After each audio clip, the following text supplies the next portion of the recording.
Naturalmente anche questa mattina, prima di presentare gli ospiti, leggiamo questo bellissimo libro, Il leone alato. Voi direte, ma Mirella, tutte le mattine che leggi, se vi piace cosa devo fare? Mi telefonate, mi dite che vi piace, che siete interessati, che vi piace sentire l'amore di questo nonno per questo nipotino che diventerà uno dei più grandi ingegneri. Cioè, dell'aeronautica capite bene che forse avete capito qualcosa anche voi, e come capite qualcosa. Allora, continuiamo a leggere questo bel libro. Non so se per noi o per questo sfiziosissimo aeroplano sono venuti a salutarci. Che ne dici se tra poco glielo chiediamo? C'è qualcosa di molto retrò che scorre davanti i loro occhi in quel momento, finché non si arrestano nel punto di stazionamento riservato loro a terra. Qualche minuto speso per le procedure di chiusura del volo e lo spegnimento del motore. I due piloti ora si possono guardare e battere reciprocamente le mani sulle spalle, concedendosi meritato rilassamento nello sfilare finalmente le cuffie e agganciarle.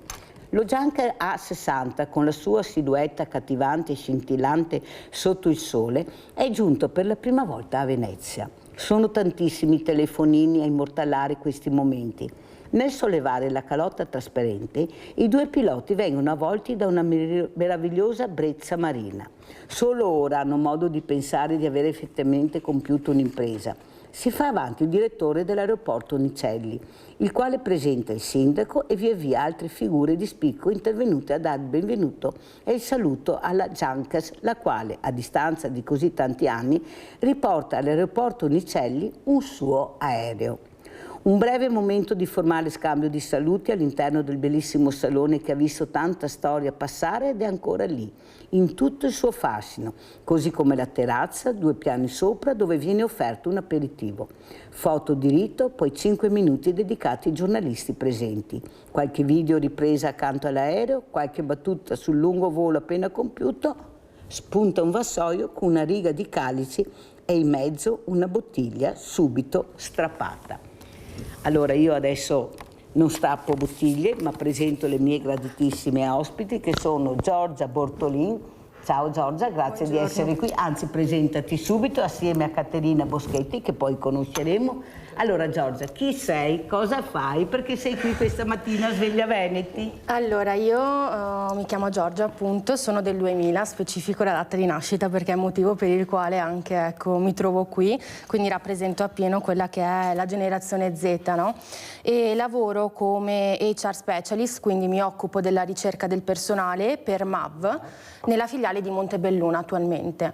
Quindi il mio lavoro è fondamentalmente aiutare le persone a trovare lavoro, che è la componente più importante nella vita di ognuno di noi, perché alla fine è quella che ci consente, no, di fare la spesa, di vivere fondamentalmente. Quindi io mi occupo di questo tutto il giorno, ecco. E com'è la situazione? Perché queste risorse umane, così si chiamano, ve lo spiego, sì, perché ogni tanto sti nomi, vabbè. Queste risorse umane, delle volte io con questi ragazzi mi dico, non tutte, qualche volta, ma Mirella, ma che domande mi fanno? Ma perché vogliono entrare nella nostra vita privata? Cioè io cerco lavoro, ma il privato è un'altra cosa, perché io devo raccontare i miei problemi? Ma funziona così, Giorgia, oppure cosa vuol dire risorse umane, ascoltare la persona che cerca lavoro e cercare di aiutarla? Spiega a quelle persone che forse non hanno ancora capito qual è il ruolo vero delle risorse umane. Nel nostro lavoro è fondamentale parlare e conoscere le persone, perché non è una persona vuole fare l'operaio, ad esempio sui turni, e non è che ogni azienda si adatta per quella persona lì, perché ogni persona ha le proprie esigenze, la propria volontà anche di magari crescere in un'azienda. Quindi per me, quando faccio un colloquio, è fondamentale parlare e che la persona inizi anche a fidarsi di me, perché poi divento proprio una consulente sia per l'azienda ma soprattutto per il candidato, che lo accompagno a colloquio, proprio perché noi tendiamo a andare con le persone a colloquio per essere un supporto, e poi le accompagniamo nel mondo del lavoro. E quando poi inizia una persona non viene abbandonata a se stessa, ma la chiamiamo, cerchiamo di capire se va tutto bene, perché ci può stare che non sia quello il proprio lavoro.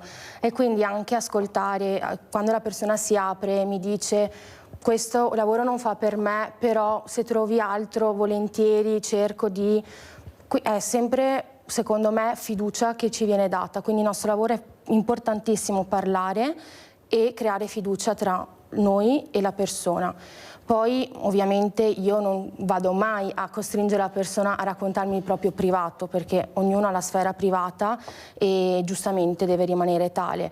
Però si arriva a un punto dove neanche si accorgono e iniziano a raccontare magari dei bambini. Io ad esempio attualmente ho una persona che lavora con me che è venuta a salutarmi in ufficio e mi ha raccontato delle figlie che fanno musica, che si sono spostati da dove abitavano prima nel nostro territorio per inseguire il sogno della figlia di suonare, quindi cose che poi per il lavoro, per il mio lavoro in sé, quindi cercare lavoro alla persona, non è inerente, però questa persona si è fidata così tanto, quindi io so che si è aperta. Esatto, so questa cosa, quindi so benissimo gli impegni che lui ha dopo lavoro, certo. E quindi sono riuscita a trovare il lavoro più adatto a lui. Mi fa piacere che tu abbia spiegato e ti faccio i complimenti per come ti sei posta, è molto importante la semplicità, il sorriso, cioè no, no perché funziona anche così a volte, e soprattutto capire anche voi a casa che lei ha bisogno di conoscere questa persona, perché sennò come fa a capire qual è l'indole, se ha dei problemi. Esatto. Ad esempio avete sentito ieri Marco Toresan, che è un ragazzo, un uomo stomizzato, quanta difficoltà ha incontrato nel lavoro all'inizio, come veniva anche messo da parte perché dava fastidio.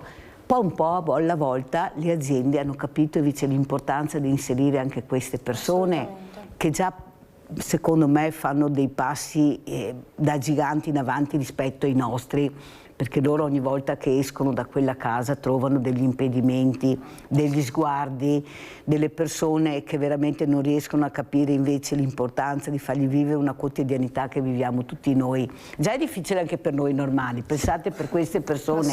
Ecco, già psicologicamente sapere che non sei come gli altri, che hai bisogno di determinati bisogni. Ad esempio ieri ha raccontato che molti comuni hanno aderito per fare questi bagni per loro.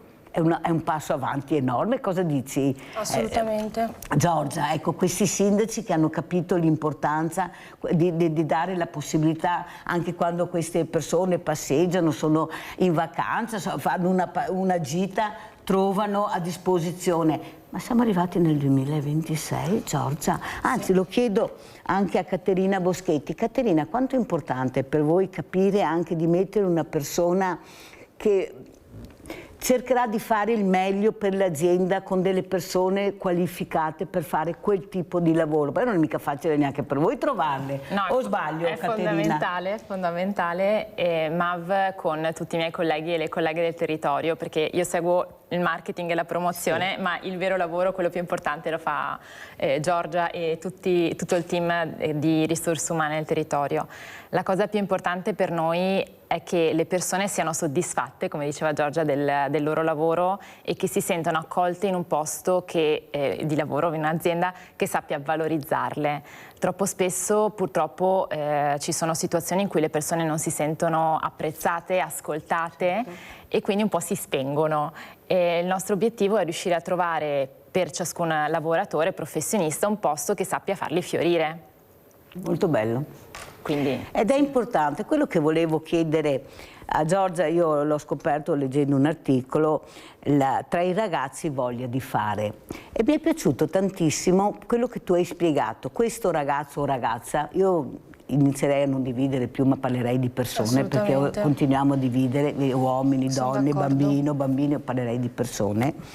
Questo ragazzo o ragazza che ti ha detto tanto prendo questo lavoro, poi se succede che capita qualcos'altro più vicino a me io ci sono, ma intanto vedi già che ha voglia di lavorare, che ha voglia di essere inserito, capite che non è vero che non hanno voglia di fare. Voi, io lo dico tutte le mattine, andate nei bar, nei ristoranti, in questi sono tutti giovani che lavorano e soprattutto giovani anche che vengono da paesi diversi. Vediamo pochi italiani, inutile che continuiamo a dire no, non li vogliamo. Sono loro che lavorano, nei campi sono loro, in tante aziende sono loro. Dobbiamo anche noi iniziare ad aprirci, o sbaglio, Giorgia? Su questo sono d'accordo, nel senso che si tende tanto di fare tutta un'erba un fascio. Su tre ragazzi, se uno va male, allora tutte quanti non hanno voglia di lavorare.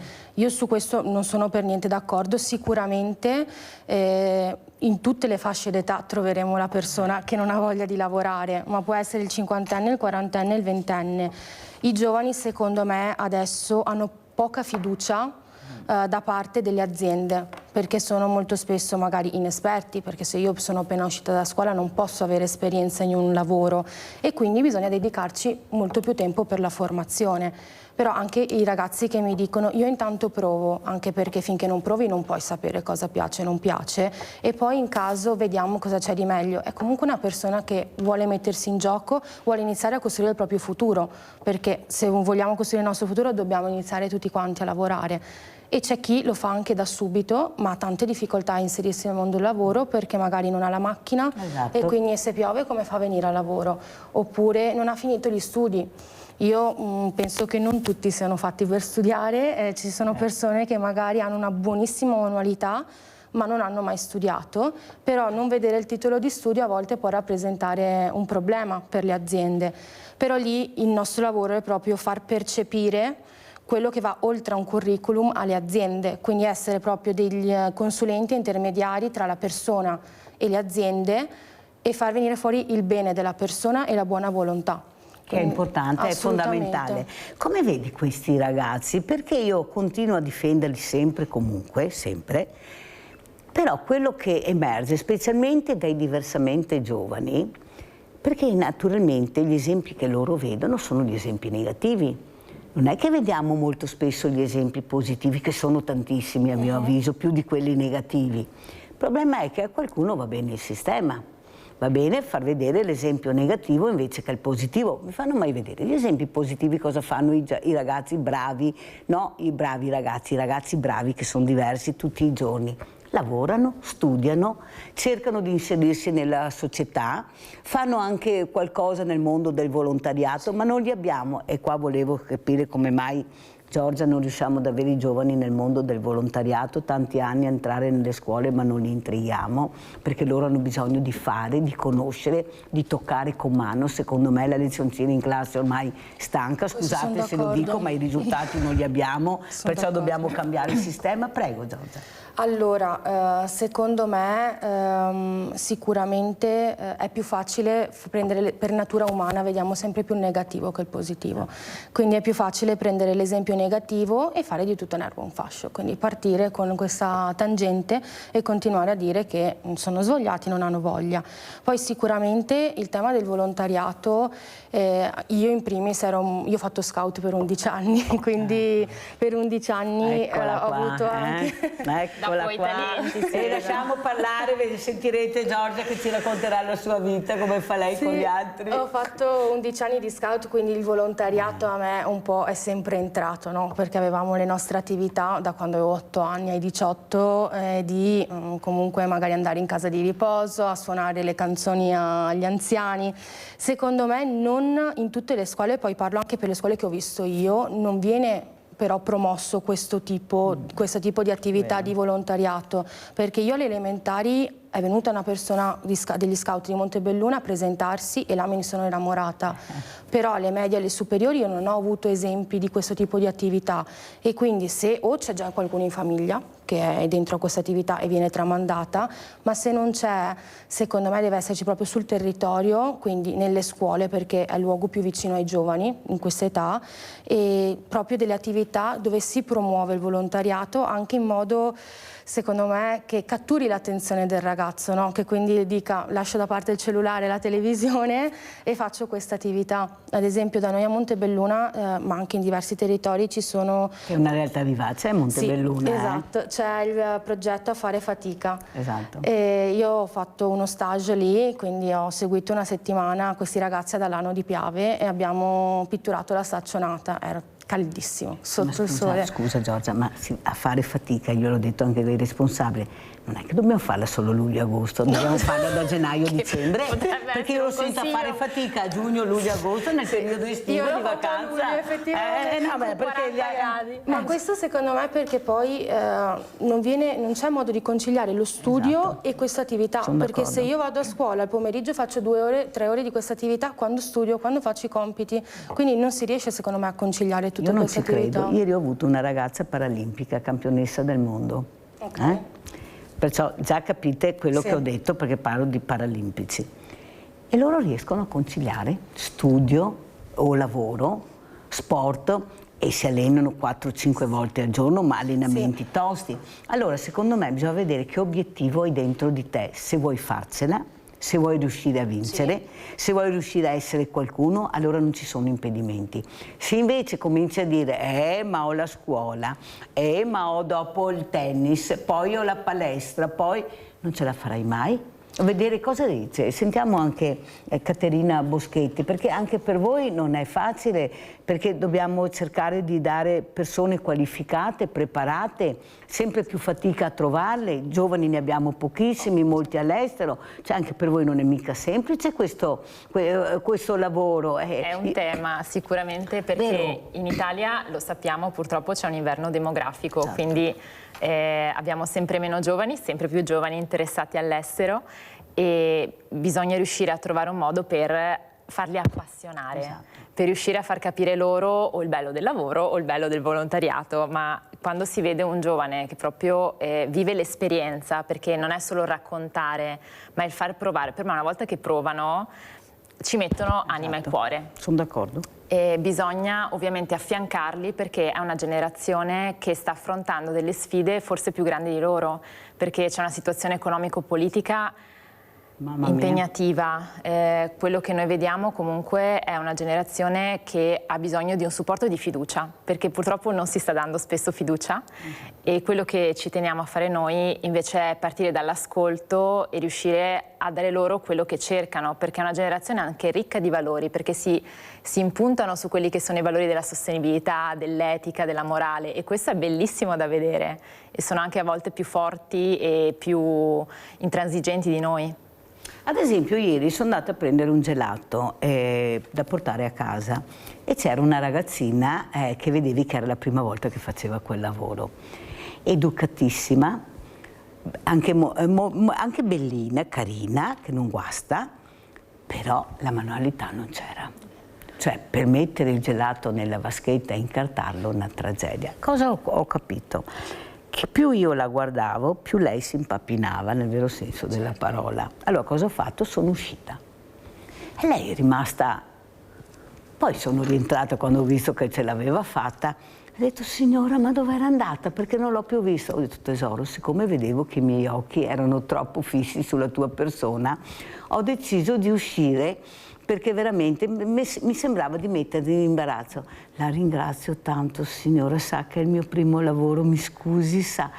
Cioè dobbiamo anche noi cercare di aiutare questi ragazzi. Tendere una mano. Oppure l'altro giorno al supermercato questa signora anziana che ve l'ho raccontato, che ha insultato questa cassiera, io non so di chi era la ragione, dove stava la ragione, ma era una ragazzina, ma talmente mortificata, talmente... E lei che continuava appunto proprio a insultare. A un certo momento mi sono stancato, ho detto: guardi che non è casa sua questa qua, signora, qui è un ambiente dove è pubblico, perciò lei mi sta disturbando nel vero senso della parola. Io ho provato a carezzare questa signora, mamma mia cosa ho fatto, no, non mi servono le carezze, infatti ho detto: sì, ti servirebbe qualcos'altro, in effetti hai ragione, però ho capito che poi non dovevo, perché non riusciva proprio, lei era così.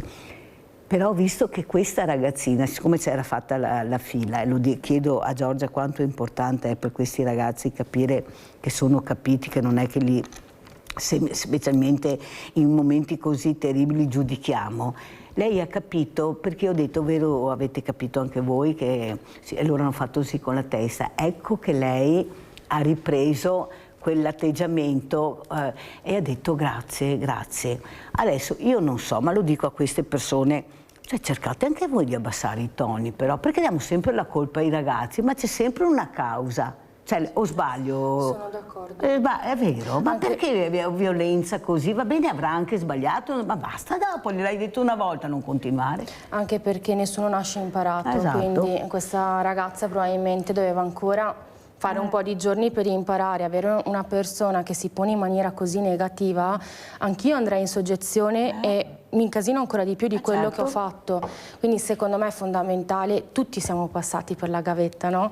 Comprendere chi sta dall'altra parte e metterla a proprio agio. Poi una cosa che in MAV mi è sempre stata insegnata: solo chi lavora sbaglia, ok? Chi non fa niente non sbaglia mai. Esatto, quindi è normale sbagliare e bisogna, secondo me, comprendere, soprattutto chi lavora col pubblico, secondo me è il lavoro più difficile di tutti. Però Caterina Boschetti, quello che però vedo è che non hanno manualità, ma non è colpa loro, pochissimi hanno manualità, perché a 4 anni hanno già il telefonino, i giochini, e più di schiacciare così ste dita, quello la sanno fare molto velocemente, ecco, Sì, capite? Quelli sono di una velocità, non li batte nessuno. Però per essere una tragedia, io ho aziende che mi dicono un disastro. Allora, io faccio mea culpa perché anch'io ho zero manualità rispetto a mia sorella, che è sempre stata invece più appassionata, e mia mamma ha cercato di dare a tutte e due La stessa cosa. cioè metterci in mano i pennarelli, i colori, farci provare, sporcare. Però io proprio mi annoiavo, mia sorella invece passava ore.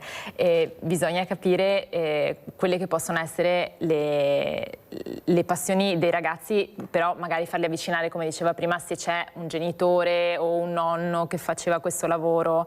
Ci sono dei lavori meravigliosi che purtroppo stiamo perdendo, che sono di manualità. E non sempre poi si fanno dei corsi a scuola, dove io mi ricordo anni fa nelle scuole si offrivano dei corsi per lavorare la pelle, per intagliare il legno, per lavorare la creta. A volte, non facendoli più, un po' si perde questa manualità, anche perché è più facile scrollare muovere lo schermo, insomma. Vuol dire che se noi gli insegniamo lo riescono a fare, perché come muovono lo schermo, perché è una roba sono di una velocità, io delle volte mi guardo e dico mamma mia. Ormai si nasce che già si sa farlo, vero? cioè è proprio una cosa che mia cugina di 2 anni sa già come muoversi per sbloccare lo schermo, e mia zia non le dà il telefono in mano sempre, però nascono già con questa capacità. Imparati, nascono già imparati. Allora sentiamo questo nonno che è in attesa da un pezzo, adesso apro il centralino, vai Rinaldo da Venezia. Ciao Mirella, Ciao. buongiorno alle tue care ospiti. Ti dato brave figlie, con idee chiare, a 2 ragazze perfette, e se Dio trovare la strada giusta per ore e anche per gli altri, brava che non cose i politici e delle giovani. Brava Mirella per questo fatto che sei qua. E dopo che chi non ha bisogno di presentarsi, basta guardarle che bel viso da oneste e da brave figlie che è. E dopo che dico a queste ragazze, in quanto riguarda il lavoro per un essere umano, e anche libertà, il lavoro ti rende libero, ti rende padrone di fare quello che ti vuoi, però dobbiamo da ricordarsi che il lavoro deve cambiare, bisogna che sia retribuito il lavoro. Non se lo puoi manualità, e vieni lavorando, ti impari tutto. Mi sono stato sul mercato e mio padre me l'ha insegnato, pensa, quando che al banco con 6 persone, 20-30 persone, quando ti serviva la gente che ha i soldi in mano e vuoi pagare, non sta a tirare stetta, perché che la gente ha, la gente che vede gente, tutti si butta a comprare calori. Voglio dire, certi trucchetti ti impari lavorando, non sei nati scienziati. E poi l'epoca nostra è più intelligente di tutti che ha fatto la spinta, va bene, faremo creare imperi, va bene. Adesso lavoro se cambiasti più i giovani, non è che i vuoi essere retribuiti, rispettati, ti dice il datore del lavoro, e metti solo l'operaio. Il datore del lavoro, senza l'operaio, e tira giù la sana finestra. E ora cosa vuol dire? Bisogna rispettarsi, bisogna gratificarli, non con le parole, con i soldi, perché il lavoro, bisogna che ti lavori ma da poter mantenere. Vado a lavorare, capo euro al mese, vado a lavorare, ma non va piuttosto, perché cosa vado a lavorare, cosa fa? Mi fa un affitto da 900, luce, acqua, gas, tasse, questo, e non è che sei per mangiare, e dopo vuoi che faccia fiori. Se ne venga 3.000 euro, va bene, e a casa, a buon prezzo, e buon lavoro, i giovani te ne fa su 4-5 anni, te ne fa 10.000 fiori, perché anche i fiori si vita, avere fiori, una roba vera, per tua vecchiaia, per tua soddisfazione da uomo, che nella vita ti ha fatto qualcosa. Care ragazzi, vi auguro tutto il bene che vuoi, perché se bravi riuscirete a fare quello che vuoi.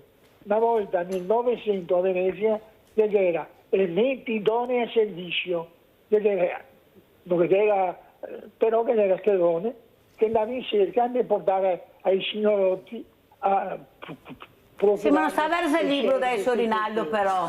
Sì, ma voglio dire, ma devi cambiare i tempi, no?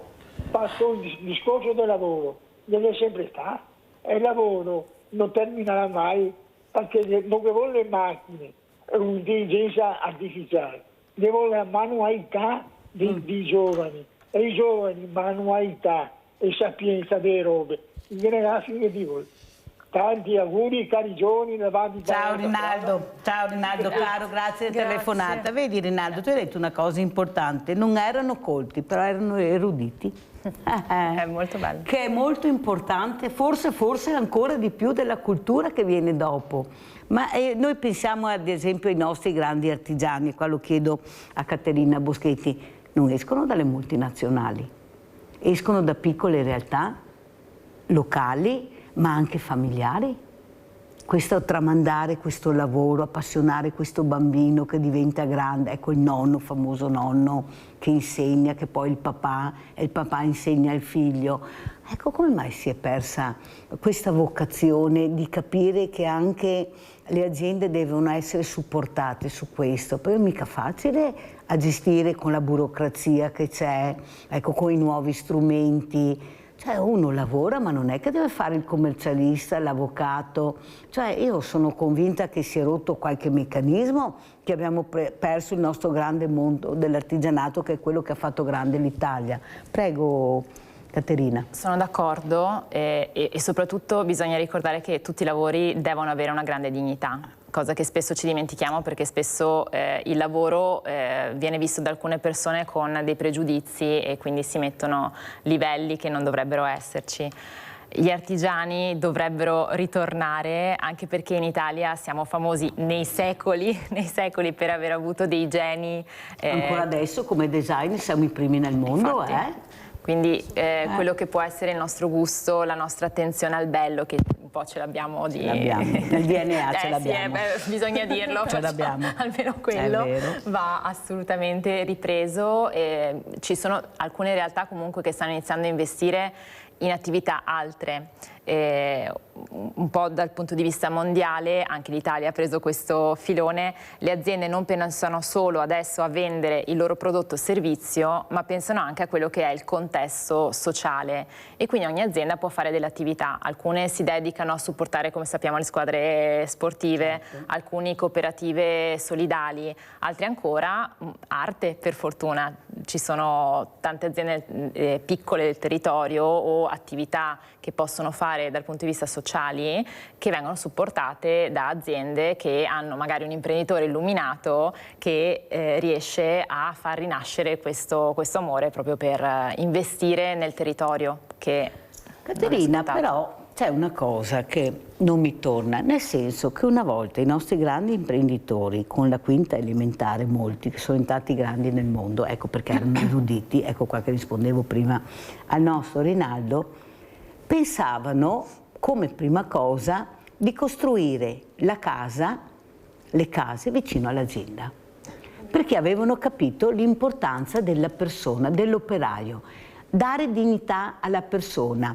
Io sa cosa dico delle volte, Caterina, che forse meno yacht, meno quadri d'autore, e invece qualche casa in più per gli operai, perché cioè la casa dà dignità alla persona e la persona va a lavorare più volentieri, è tutto un altro discorso. Ma come mai questi nostri grandi imprenditori di oggi non sono più gli imprenditori di una volta, che pensano alla risorsa umana che hanno, che è l'operaio? Ho capito che si pagano il CEO, per carità, che poi magari fa fallire anche l'azienda, non importa, ma è l'operaio che è la spina dorsale dell'azienda e bisogna investire, cioè io la vedo così, per carità, sbaglierò, però, però soprattutto l'ho chiesto a un imprenditore che è venuto qua con una storia personale bellissima e l'ha raccontata, e sa cosa mi ha risposto? Era un diversamente giovane imprenditore perché sono diventati finanzieri gli imprenditori di oggi. Mi ha dato questa risposta. Sentiamo lei, giovane Caterina Boschetti, invece, che è delegata di questa importante azienda, cosa mi dice? Sicuramente oggi gli imprenditori devono rispondere a investimenti e una situazione di mercato che non è facile, perché adesso non c'è più una concorrenza locale, ma una concorrenza, se ci pensiamo, a livello globale, e per tutto quello che sta accadendo hanno influenze che possono comunque creare opportunità o creare criticità all'interno dell'azienda. Siamo convinti, ed è quello che facciamo costantemente, che vada creata una cultura di dare spazio alle persone interne, perché sono il vero valore dell'azienda. Non è tanto, però ci sono tanti imprenditori illuminati, sì, noi per carità, ne siamo, per carità, ma noi lo diciamo quelli non illuminati, che così andiamo meglio. No, le persone dovrebbero essere al primo posto. Quando si parla con l'imprenditore o con le aziende, loro parlano sempre di portatori di interessi, in inglese stakeholder, ma è portatore di interesse. Quindi abbiamo ovviamente le banche, perché ci sono dei prestiti, abbiamo i fornitori, i clienti, ma ci dimentichiamo spessissimo dei propri professionisti interni, che invece andrebbero messi al primo posto, valorizzati e accompagnati ad avere poi un equilibrio casa-lavoro. Per quello lì, diciamo, un supporto nell'avere una casa, un appartamento vicino. Ora, con affitti che costano, comprare casa è un sogno. Come fanno con gli stipendi che hanno, mi domando, anche solo pagare un affitto? Parliamo di affitti che vanno dai 5, 600, 700 euro, di appartamentini, se va bene, ma di appartamentini che... monolocali. Ecco, cosa si potrebbe dire? Eppure, Giorgia Bortolì, io ho avuto sempre una forma di rispetto per un grande imprenditore che abbiamo avuto noi nel Veneto, che è stato Leonardo Del Vecchio. È stata la prima volta dove io ho visto gli operai piangere alla morte del titolare, perché lui aveva capito una cosa, lui era venuto dal niente, lui sapeva cosa voleva dire fare l'operaio, e quando investiva nelle sue risorse umane, che erano gli operai, li premiava. E naturalmente la politica ai funerali del grande Leonardo Del Vecchio non c'era, io lo dico, l'ho sempre detto, non c'è nessun problema, tanto abbiamo visto i funerali, però abbiamo visto i suoi operai piangere. Ecco, questa figura che mancava come fosse parte della loro famiglia, per lui era una famiglia. Quanto importante è capire questo? Lo diciamo ai giovani imprenditori nel futuro, che diventeranno diversamente giovani imprenditori, quanto importante è investire invece nella persona, che se tu la guardi come sta facendo Giorgia Bortolì, capisci se ha voglia di lavorare, di fare, lo metti alla prova, vedi? Sì. Prego Giorgia. Secondo me questa è la base, è la base da qui avanti, perché gli imprenditori senza gli operai o comunque gli operativi non vanno da nessuna parte. Quindi secondo me è fondamentale premiare le persone, ma non per forza dicendo sempre ti do l'aumento. Certo, la parte economica è fondamentale, però anche ogni tanto avere il tuo responsabile che viene da te e ti dice cavolo, stai facendo davvero un bel lavoro, anche quello per me è una forma di premiare la persona, perché sa che sta andando nella giusta strada e sicuramente darà ancora di più, ok? Quindi secondo me è importante ascoltare, ad esempio in MAV questa cosa c'è tantissimo, anche proprio per l'organico interno. Io a breve mi trasferirò, quindi andrò distante da Montebelluna, condizione che avevo già espresso ai miei responsabili, e loro subito mi hanno detto tu non ti preoccupare, che sicuramente ti aiuteremo ad avvicinarti a casa, e mi sposteranno appunto in un'altra filiale più comoda, proprio per venire incontro anche a questa mia esigenza, perché oggettivamente io ho firmato per lavorare a Montebelluna, potevo rimanere lì, e quindi secondo me proprio il fatto di ascoltare, perché poi parlando proprio dei giovani, no? Inizio a 20 anni, ma da 20 a 30 anni posso fare scelte di vita in continuazione diverse, quindi non è detto che la condizione in cui inizio sarà la stessa nel corso degli anni, quindi anche ascoltare il cambiamento, ascoltare la persona e aiutarla, questa persona ti rimarrà in azienda sempre, perché si sentirà parte di una famiglia, come è successo al funerale che si sono messi a piangere. Secondo me è proprio questo. Infatti io ho sentito colleghe per un progetto che sto seguendo in MAV che mi hanno detto MAV per me sta diventando una famiglia, è una cosa bellissima da sentire dire, perché capisci che c'è ascolto e anche aiuto, non solo ascolto. Allora andiamo a vedere questo servizio, proprio carenza manodopera, andiamo a sentire, a vedere, poi lo commentiamo.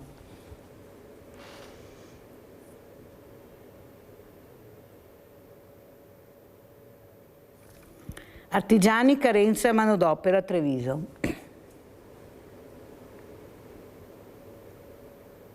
Adesso dovrebbe partire.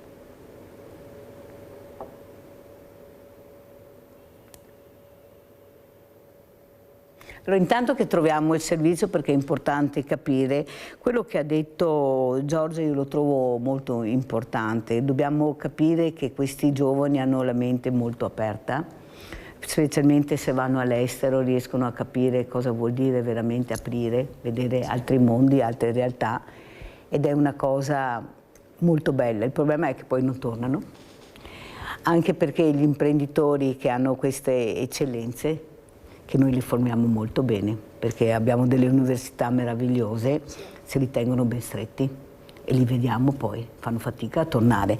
Vediamo se è pronto il servizio. La mancanza di manodopera nelle piccole e medie imprese ormai è un dato di fatto. Dati Excelsior stimano che di circa 50.000 entrate totali nelle imprese, quasi 26.000 sono di difficile reperimento, ovvero più del 55%. Quello che si teme è che non ci siano più passaggi generazionali, che le imprese scompaiano e così i nuovi artigiani. Necessario per questo diventare attrattivi per le nuove generazioni. Noi abbiamo bisogno di collaboratori, sostanzialmente stiamo un po' oltrepassando quella questione di quella manodopera. Non è un caso se ci sentite parlare anche di politiche dell'immigrazione più moderne, più adatte. Ricambio generazionale sempre più complesso per la crisi demografica, ma soprattutto perché sono le stesse imprese a far fatica a vendersi bene e quindi a rimanere al passo con i tempi e le diverse modalità di intendere il lavoro da parte dei giovani. Le imprese devono essere più attrattive, più belle e più funzionali, non solo per vendersi meglio, ma perché questo è quello che richiede il mercato. Fare sì che abbiamo imprese che quando il titolare finisce si possano vendere. La rottamazione delle imprese è una cosa che non fa bene assolutamente al territorio, non fa bene all'economia. Per questo Confartigianato ha creato un progetto ad hoc per le imprese. Un progetto multimediale che parte da una piattaforma digitale in continua evoluzione, nel senso che in questo momento la piattaforma digitale ha una serie di guide, di mappe per le imprese, di tutorial, di videotestimonianze e si arricchirà di webinar verticali su determinate tematiche che nell'ambito del progetto Cassetta degli Attrezzi poi sono già individuate, dal welfare alla gestione dei conflitti all'interno delle aziende, a come scrivere un annuncio di lavoro, a come gestire proprio i rapporti anche all'interno delle aziende. Abbiamo Daniele da Vedelago, vai Daniele. Pronto, buongiorno, buondì. Buongiorno. Ancora una cosa importante. Voglio che tutti i vertici si armi di carta e penna. E mica do un numero di telefono. Le do il numero di telefono della Camera dei Deputati di Roma. E non risponde nessuno.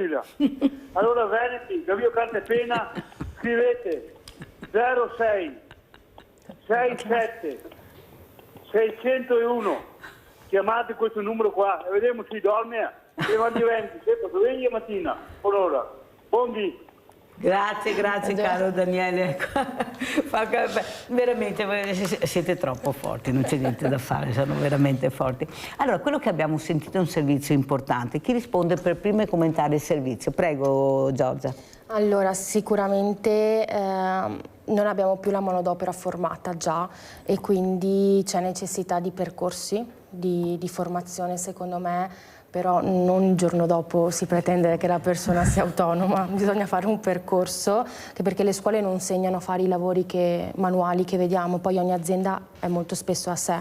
Quindi ad esempio nel nostro gruppo abbiamo una società di formazione, Away, grazie alla quale noi andiamo a costruire anche corsi di formazione ad hoc per le aziende, per proprio formare le proprie persone, anche chiedendo ovviamente finanziamenti quando possibile, e andiamo a creare questi corsi per specializzare la persona. Quindi magari il ragazzo di 20 anni che non ha esperienza fa questo percorso e alla fine del percorso poi ha sicuramente manualità e può essere una manodopera più specializzata rispetto all'inizio, però bisogna investire anche questo e non vedere la formazione come un tempo perso, perché ovviamente durante il periodo di formazione la persona non potrà rendere come l'operaio che è lì da 30 anni, questo è ovvio e scontato.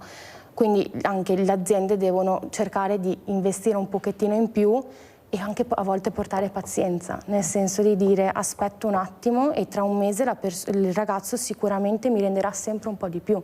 Però non posso pretendere che uscito da scuola sappia già fare. Però Giorgia, io vedo una cosa e parlo anche con questi ragazzi quando ho l'opportunità di ascoltarli.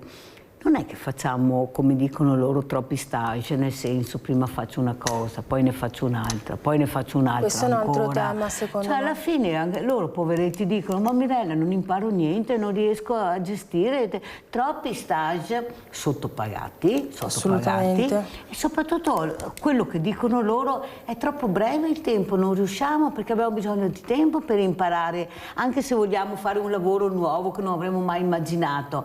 Ma allora, io non ci capisco più niente, scusate, ma no, veramente, perché una volta era un altro discorso, andavi a fare questo apprendistato, ma lo facevi fino alla fine, era un percorso anche di un certo periodo di tempo, medio-lungo, e imparavi qualcosa, cioè perché qua 15 giorni, 20 giorni, cosa impari? Ecco, anche qua Giorgia, secondo dovremmo modificare. Secondo me bisogna anche vedere come vengono utilizzati gli stage, perché lo stage dovrebbe essere uno strumento per formare la persona per poi inserirla all'azienda. Secondo me molto spesso viene utilizzato come un risparmio economico da parte delle aziende, perché oggettivamente il costo del personale è molto inferiore, considerando anche le paghe di uno stage. Se invece venisse utilizzato come lo strumento qual è, quindi fai 6 mesi, 3 più 3, fai 6 mesi di stage, dopo questi 6 mesi di stage confermi la persona e poi anche fare un apprendistato, quindi comunque l'azienda può avere dei vantaggi economici per altri anni, dai 3 ai 5 anni,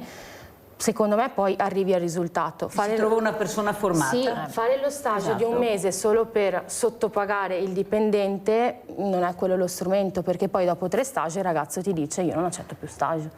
E ha ragione. E ha ragione. Un'altra cosa volevo capire, anche questo lavoro femminile rispetto all'uomo pagato in maniera diversa, cioè siamo nel 2026, però esiste ancora questo problema. Giorgia, come commenti? Sì, ahimè, al di là della retribuzione c'è anche un tema che le aziende richiedono più figure maschili che femminili, quindi sono molto di più le donne disoccupate che gli uomini e questa è la grande sfida che ho io ogni giorno, nel senso che c'è ancora la mentalità che certi lavori siano solo da uomini, invece certi solo da donne, e quindi molto spesso le aziende non trovano il personale ma perché vogliono un uomo in un range d'età ben specifico con certe caratteristiche, quando in realtà ci sono tante signore disoccupate che andrebbero a lavorare il giorno dopo, però si pensa che il lavoro sia solamente maschile. Quindi al di là della retribuzione secondo me c'è anche questo tema culturale, sì, di da principio, cambiare. sì. Poi le retribuzioni è anche vero che le donne vengono impiegate magari, soprattutto nel territorio mio, in settori tendenzialmente che hanno retribuzioni più basse. Ad esempio se penso a un tessile, che da me è preponderante, calzaturiere tessile, ci sono molte aziende artigiane, quindi con contratti collettivi artigiani dove i lordi sono anche di 1.300 lordi, quindi una persona non può vivere con questi stipendi e sono magari aziende che assumono più personale femminile per la parte di cucitura, di pressa, di stiro, e quindi la donna ovviamente viene pagata meno dell'operaio metalmeccanico dove la retribuzione più bassa è poco meno di 1.800 lordi, c'è un bel divario. E anche questo è secondo me il tema, proprio anche dove vengono impiegate le donne.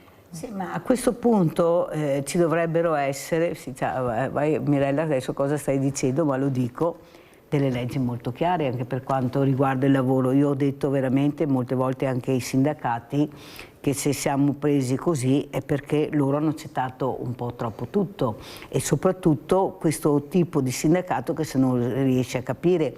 Io ho parlato perché qui vengono tutti naturalmente i sindacati e hanno detto sì, quelli tradizionali li conoscete, ma dopo c'è una montagna, ecco, che prolifera di sindacati, perché basta essere in 4, apri un sindacato che lasciano dei contratti che sono contratti con tanti punti di domanda, però per legge lo possono fare. E qua si è incrinato, ecco che il lavoratore non si fida più dell'azienda, non si fida più del sindacato e cerca di appoggiarsi un po' alla politica.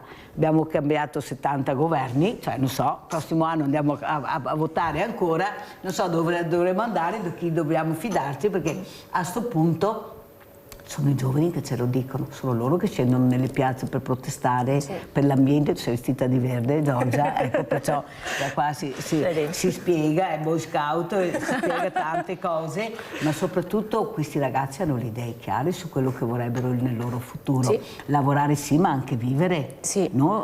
Vivere solo per lavorare, e loro l'hanno detto chiaramente questo. Possiamo più guardare indietro, una volta facevo 14 ore e non studiavo. Cioè, sono ragazzi diversi o sbaglio, Giorgia? Sì, siamo generazioni completamente diverse, c'è poco da fare, sta cambiando il mondo, cambiano anche le generazioni e sicuramente la generazione che verrà sarà ancora diversa dalla mia generazione, quindi è inutile dire ma se voglio conciliare la vita privata col lavoro è perché non voglio lavorare.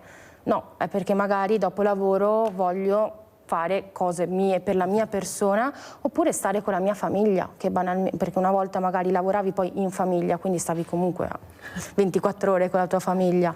Adesso io sono fuori di casa 8 ore al giorno, mi fa piacere stare con la mia famiglia la sera a parlare, quindi bisogna secondo me andare incontro e accettare il fatto che siamo generazione diversa. E adesso invece abbiamo la generazione della pubblicità.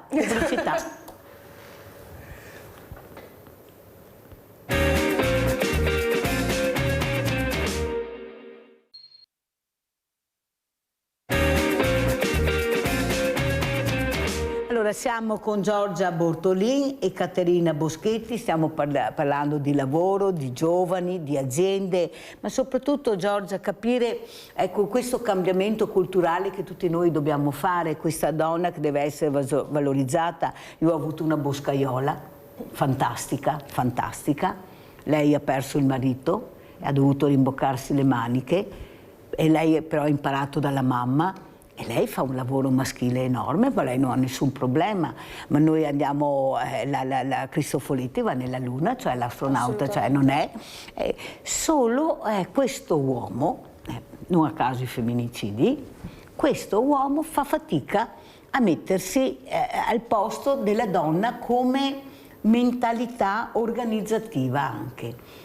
Perché tutto possono dire, ma come ci organizziamo noi, loro non impareranno mai, inutile che vengano a raccontarlo a Mirella, però non ci vogliono, là è il problema. Ci fanno salire la scala fino a metà e poi ti fermano. Basta vedere anche in politica, pochissime donne, perché i numeri sono quelli, e quelle che ci sono, scusate, datevi anche una mossa, se c'è una sveglia Venzi, lo dico alle onorevoli senatrici, perché abbiamo bisogno anche che battano un colpo anche per noi. O sbaglio, Giorgia, cosa vuoi dire? No, sono assolutamente d'accordo che bisogna valorizzare assolutamente la donna, perché non è che se sei donna non puoi fare certi lavori, o anche al contrario, solo le donne possono fare certi lavori. Quindi secondo me è un tema un po' un retaggio culturale, secondo me, del passato, di tanti anni fa, e come avevo detto anche nell'intervista, nell'articolo, secondo me c'è proprio un tema di svecchiamento delle aziende che va fatto per le generazioni future, ma anche per quelle che ci sono adesso, no? Perché, ripeto, le donne disoccupate sono tantissime e se le chiami oggi, domani vanno a lavorare e accettano qualsiasi tipo di lavoro. Questo sì. Però tu fai anche un riferimento, non sono scansafatichi troppi pregiudizi degli imprenditori degli anni 60. Tu punti, no, perché siccome sono d'accordo anch'io che i sessantottini hanno fatto disastri, compresi con i figli, perché no, è vero, e lo dicono anche loro, quando io li ospiti, qualche sessantottino, c'è qualcosa che loro hanno avuto e hanno posto invece quello che hanno avuto, invece di migliorarlo, lo hanno peggiorato, e questo poi si ripercuote su quello che vediamo oggi, cioè regole, ad esempio. Dove sono le regole?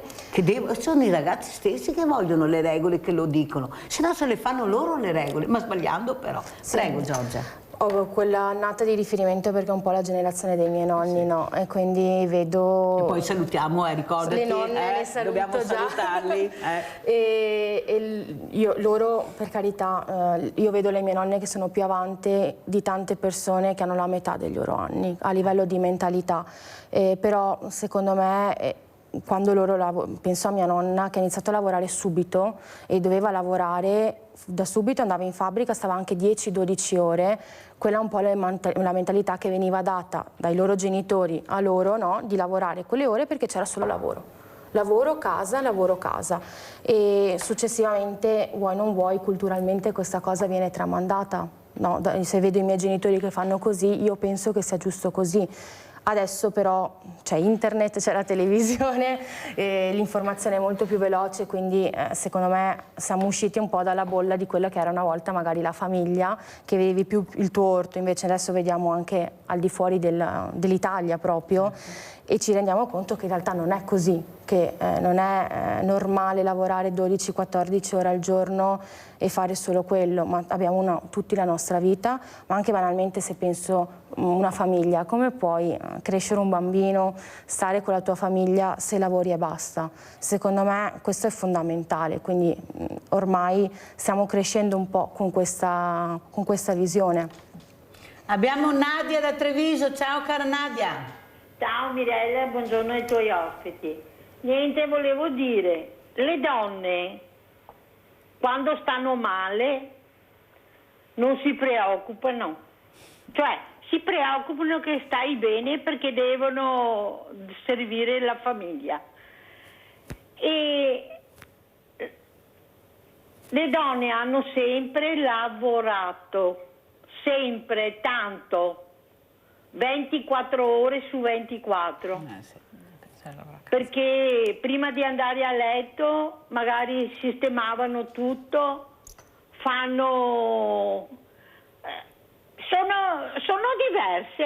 sono diverse, però non hanno, gli uomini non hanno questo, come posso dire, un apprezzamento, non c'è mai, è tutto dovuto. Tutto dovuto. E quando stai male, anche cose serie, devi fare queste faccende. Loro quando stanno male si mettono a letto e devi servirli e riverirli e sono piagnucoloni, diventano bambini. Non sono sesso forte, siamo noi, non gli uomini, perché noi ci diamo da fare veramente, prendiamo 9 mesi, abbiamo in pancia un bambino, diamo a partorire, lo alleviamo, lo allattiamo, lo facciamo diventare grande. E loro non hanno rispetto, tanti, diciamo, non mettiamo tutto un grumo, perché ci sono uomini che magari fanno faccende anche loro. I miei, ho 2 fratelli, 2 figli, 2 nipoti, un marito, non fanno niente. Non mi aiutano proprio niente. Se loro sono fuori a tagliare l'erba, vado a aiutare anche loro. No, le donne sanno fare, sanno organizzarsi, perché vanno in fabbrica, tornano a casa, fanno le faccende, fanno da mangiare, fanno tutto. E siamo degli organizzatori della famiglia. Grazie, arrivederci. E buongiorno. Cara Nadia è una guerriera numero 1, ha raccontato anche la sua vicenda personale. Nadia è una malata oncologica.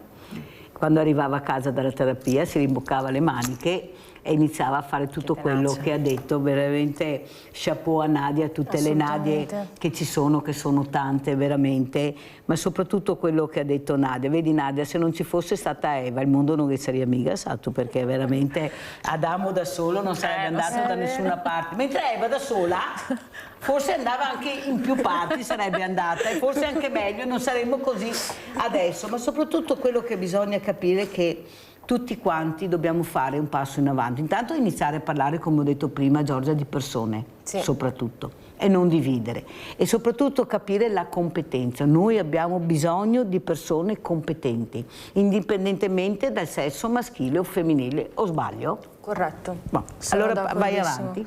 Sono d'accordissimo che alla fine siamo tutte persone, non è il sesso che fa la differenza, e bisogna partire da quello che una persona può dare e sa fare, e da lì scegliere un percorso in azienda per questa persona qui, e non dire solo uomini, solo donne, perché non andiamo da nessuna parte in questo modo qui, ma neanche al di là di uomo-donna, o neanche vedere l'età e basta, no? Perché anche al giorno d'oggi saranno sempre più le persone più in là con l'età che i ragazzi, visto quello che stiamo passando, quindi non bisogna limitare tutto a me capita che i range di età sono dai 20 ai 35 anni. No, bisogna aprirsi, perché c'è tanta gente che ha voglia di lavorare, anche se si dice il contrario.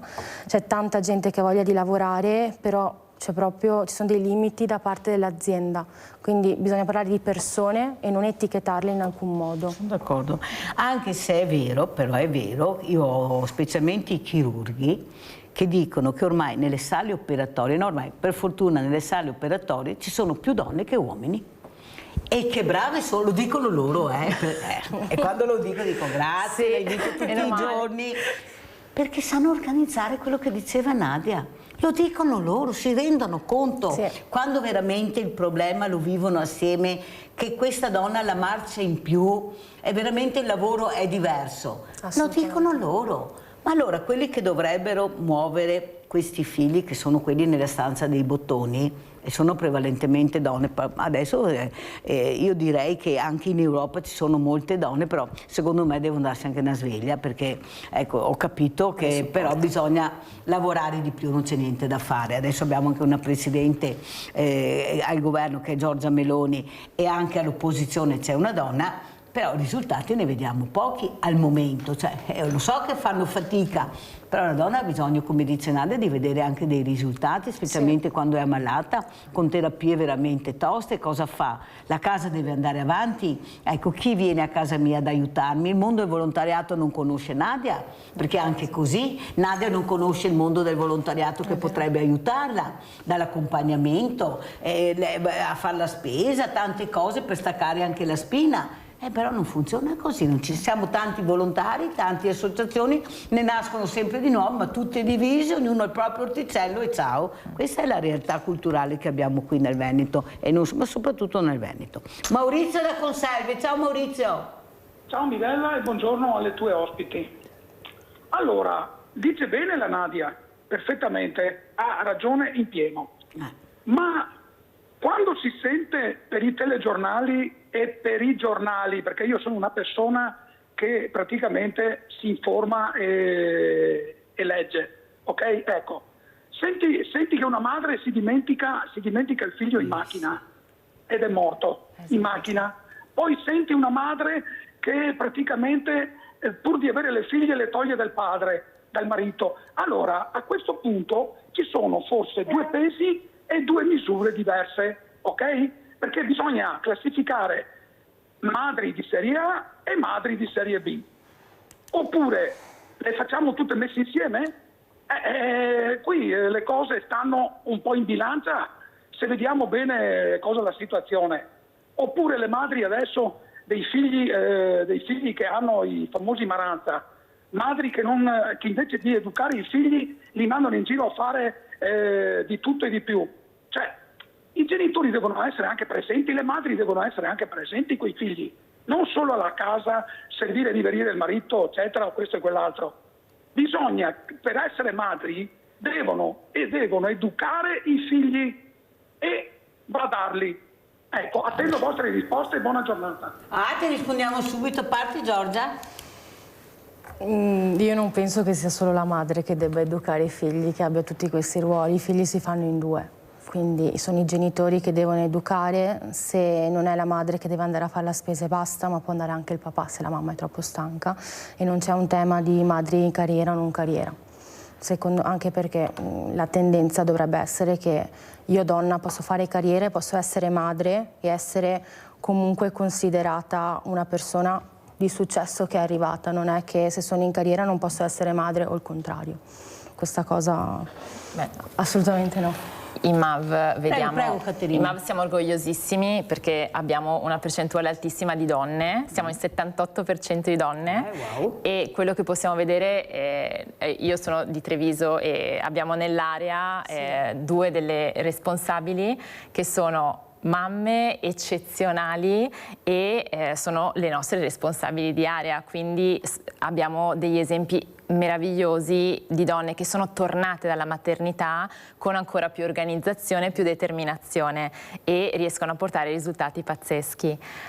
Come ha detto Giorgia, i figli si fanno in due e il carico non può essere solo sulla mamma. Cioè, si parla di genitorialità, mamma e papà insieme, entrambi adesso oggigiorno spesso lavorano, quindi parliamo di due persone che arrivano dopo 8 ore di lavoro, se non di più, e sono stanchi, e poi c'è tutta l'attività da fare a casa, sia affettiva e sia di organizzazione. Se ricade tutto sulla donna non è gestibile o pensabile oggigiorno questa gestione. Ma anche perché gli esempi sono tanti quelli che danno le donne, le associazioni che hanno creato le donne anche nella malattia, pensiamo alla LILT, pensiamo a tutte le associazioni dove la maggioranza sono donne, che nonostante la malattia si sono messe in gioco per aiutare gli altri. Voi non avete mica le associazioni che abbiamo noi come donne, cioè cominciate a farle anche voi le associazioni, perché noi abbiamo dato il massimo, adesso sono loro che devono mettersi in gioco, sono loro che devono rispondere a quello che noi poniamo, ai quesiti che noi poniamo, perché noi ce l'abbiamo messa tutta. Quante donne veramente hanno creato delle associazioni per aiutare le altre donne in difficoltà?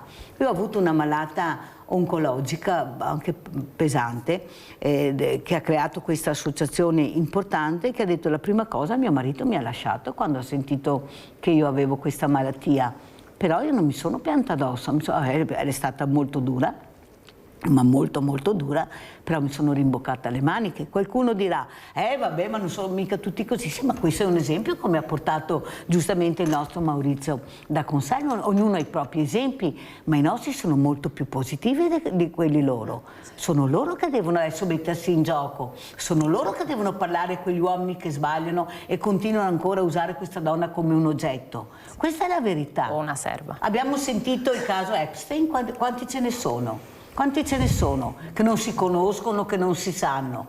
Questa è la verità. Però bisogna veramente batterci il naso e capire che il mondo deve girare in maniera diversa, che dobbiamo collaborare tutti assieme. Come dice Nadia, io ho tutti uomini e devo fare tutto da sola. A parte che Nadia ti abituai anche a te, scusa se te lo dico. No, Nadia, Troppo scusa bene. se te lo dico, però ti gonfiavi sai, questi uomini di casa Nadia. Abbiamo Giusy, vai Giusy. Intanto Giusy saluta Alfonso, intanto. Ciao Pier. Ciao. Mi non posso lamentarmi di Alfonso, Ecco. ma mi faccio i mestieri di casa e io faccio l'orto, e quando che c'è da andare, ma stenda la roba fuori, io va, mi so io fa un'altra roba, però Mirella, c'è anche che il signore ti te sa che a Barseta che te ho contato una volta, che Pierino che ha detto a sua mamma, ma quando si muore si diventa polvere? Sì, ha detto sua mamma. Allora sotto il letto c'è un morto. Gatto capito? Vai Nadia, vai. Basta? È sparita Nadia? Vabbè, allora grazie intanto della barzelletta, perché è bello anche sorridere. Ecco, sì. questa trasmissione fa anche sorridere, tocchiamo temi delicati, importanti, però una certa ironia che veramente non fa male di sicuro. Allora, ormai il tempo è finito con Giorgia e con Caterina, sentiamo come ci saluto. Intanto salutiamo i nonni bene, nome e cognome. Allora saluto la nonna Vittorina. Hola. E la nonna Daniela. Anch'io, ciao. Saluto anche mamma e papà, però Certo, se non si offendono. no, certo, ci mancherebbe. La famiglia in generale. Esatto, anche mio fratello, tutti quanti. Ecco, e con quale messaggio ci lasci? Allora Giorgia, cosa vuoi dire come ultimo messaggio? Allora, io vorrei parlare un po' anche a tutte le aziende, no? Visto il mio lavoro, di credere di più nei giovani, perché davvero possiamo dare tantissimo se messi nelle condizioni e nell'ascolto. E per quanto riguarda le donne invece, anche qui sempre alle aziende di aprire la mentalità, perché davvero ci sono tante donne che potrebbero iniziare a lavorare domani e a risolvere il problema della mancanza del personale. Quindi questo, di cambiare un po' di mentalità e nuova cultura, ecco. Sentiamo anche Caterina Boschetti come ci saluta. Invitando tutti a dare l'opportunità alle nuove generazioni. Sicuramente vivono sfide impegnative, accompagniamoli, diamo i giusti limiti per stare in società, però non controlliamoli, lasciamoli sperimentare, lasciamo che sappiano dimostrarci quanto sono bravi e possono cambiare effettivamente il mondo che stiamo vivendo. Però Caterina, una domanda mi viene spontanea. Ma come funzionano queste aziende, queste agenzie di interinali?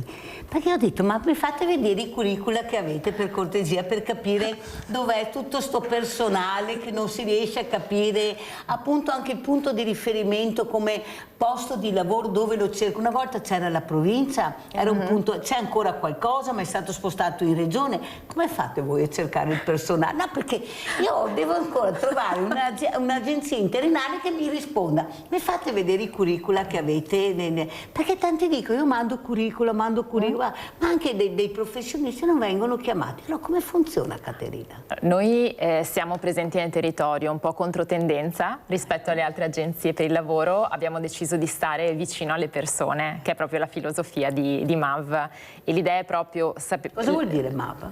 MAV è nata come Man at Work, poi si è solo tenuto MAV per l'aggiornamento, proprio per avere donne e uomini insieme, e la volontà è che le persone si sentano libere di entrare in filiale, conoscere le nostre persone e fare direttamente lì il primo colloquio di presentazione. Una volta che capiamo questa persona o proponiamo in maniera proattiva alle aziende che possono o meno avere ricerche aperte, oppure abbiamo tantissime ricerche aperte e sappiamo che riusciamo a creare il giusto incontro fra aziende e candidato. Noi siamo un po' il ponte, ecco, cerchiamo. È importante, che è un punto di riferimento. Cerchiamo di esserlo, sì. Grazie alle mie ospiti, pubblicità.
Vi presento altri due graditi ospiti. Vicino a Mirella c'è una cara persona, un'amica, che è Paola Bettiol, che è una sarta, un'artigiana, che ringrazio di essere qui. Invece a fianco c'è Nicola Pilonetto, che è referente Volontari d'Europa. Sentiremo anche, buongiorno Pilonetto, cosa ci racconterà con questi Volontari d'Europa, cosa vuol dire e chi sono. Però inizierei proprio da Paola Bettiol.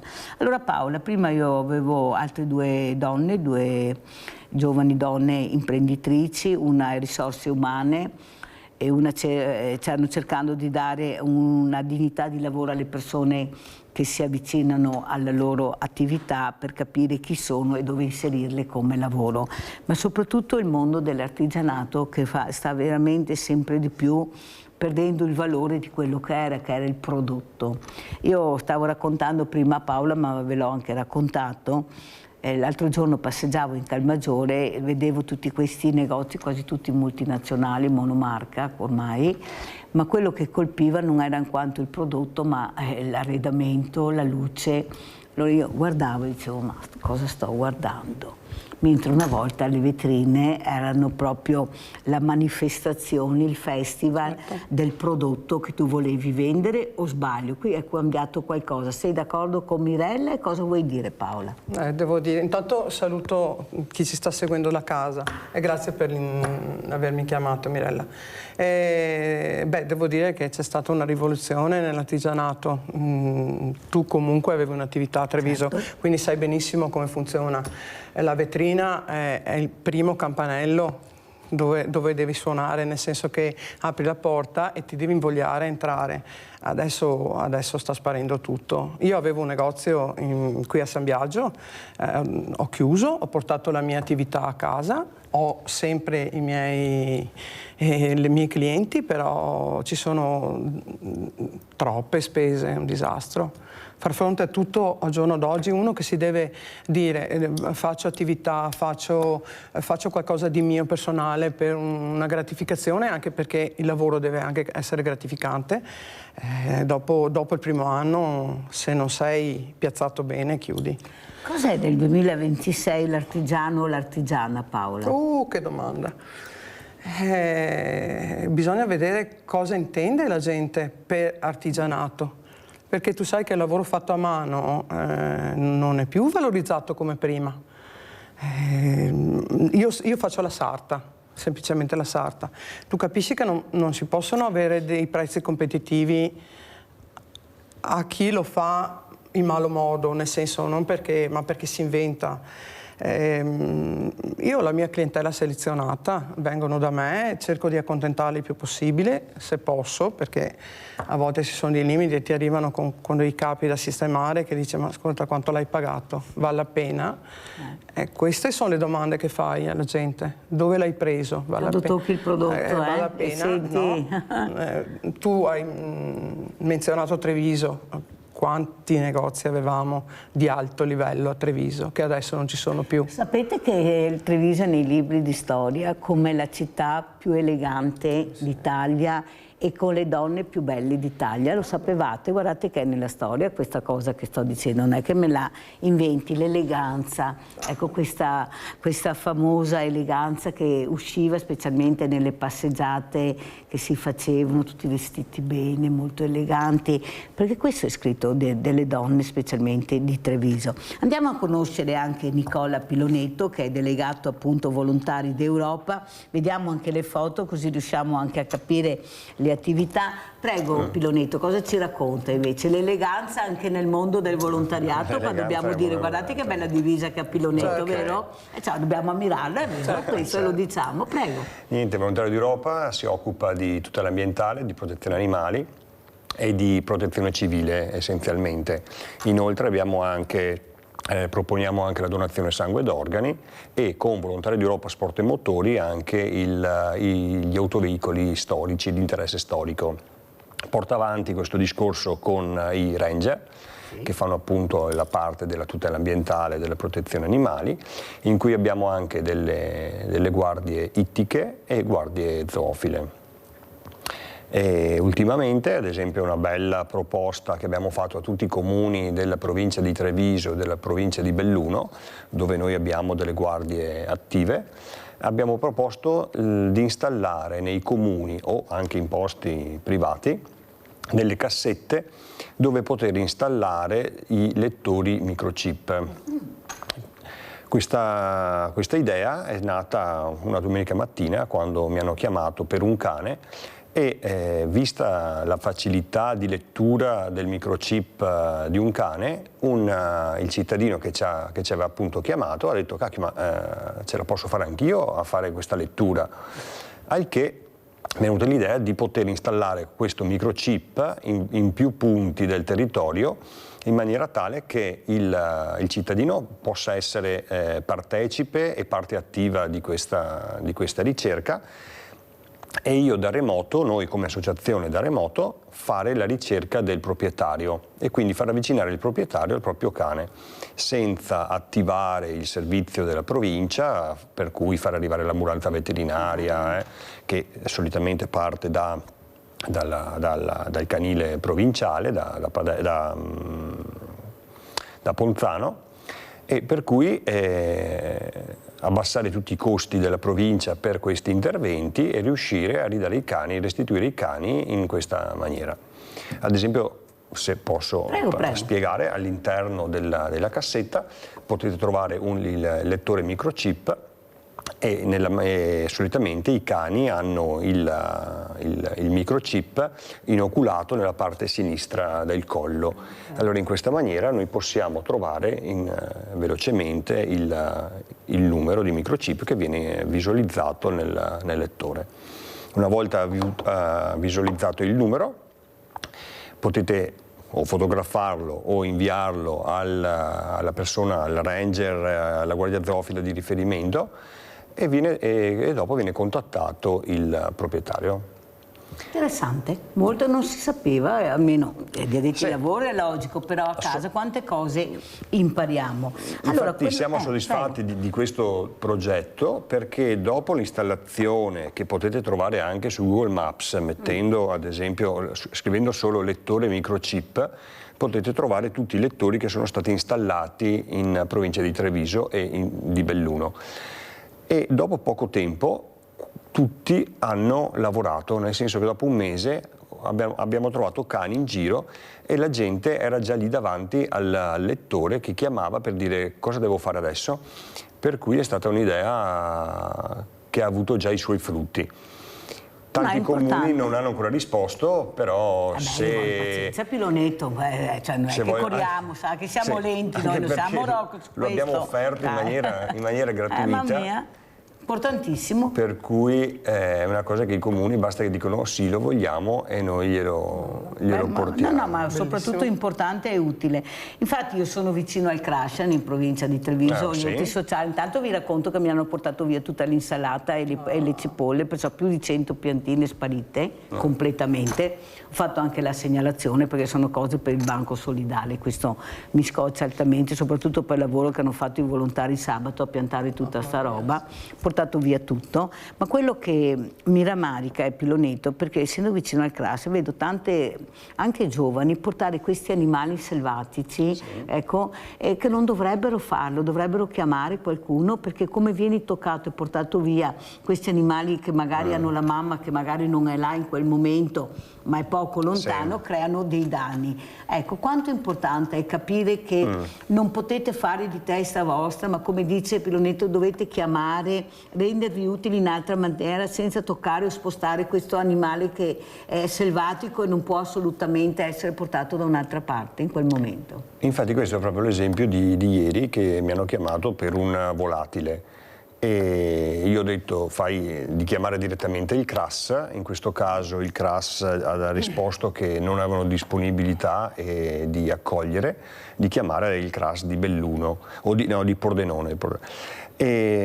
Però anche in questo caso poi è stato chi ha trovato questo volatile è stato invitato a lasciarlo sul posto, metterlo in sicurezza, togliere cani, gatti se c'erano in giardino e ha proprio visto che i genitori del volatile si sono avvicinati e se lo sono ripreso. Per cui tante volte andare subito a intervenire è quasi negativo. Però, ma giustamente la gente che ha una sensibilità maggiore vorrebbe intervenire subito e questo ne rende merito, però di aspettare un attimo, di capire la situazione e vedere se effettivamente è il caso di prelevarlo dall'ambiente o lasciarlo lì e far sì che i genitori dell'animale, in questo caso il volatile, possano riprenderselo e riportarlo al nido. Ma questo forse è dovuto anche alla mancanza di conoscenza, di comunicazione. È da poco che si sente parlare, io ne parlo molto anche nella mia trasmissione, domani avrò anche un'associazione che si occupa appunto di cani abbandonati, ma soprattutto non c'è questa informazione dove sai come muoverti. Ad esempio anche quando andiamo nei boschi c'è il terrore dei lupi, degli orsi. Abbiamo sentito da un esperto che qui gli orsi erano nati proprio qua nel nostro territorio, anche c'erano una volta, ecco, perciò Orsago deriva da orso, ad esempio, abbiamo saputo delle cose importanti. Invece adesso regna la paura dappertutto, ma soprattutto anche manca quella segnaletica che ci aiuta a capire come comportarci. Noi siamo veramente, culturalmente non ci siamo, andiamo in montagna con l'infradito, facciamo delle cose pazzesche, ma perché non siamo stati abituati a capire, ecco, e soprattutto una comunicazione corretta di come dobbiamo muoverci, o sbaglio, Pilonetto?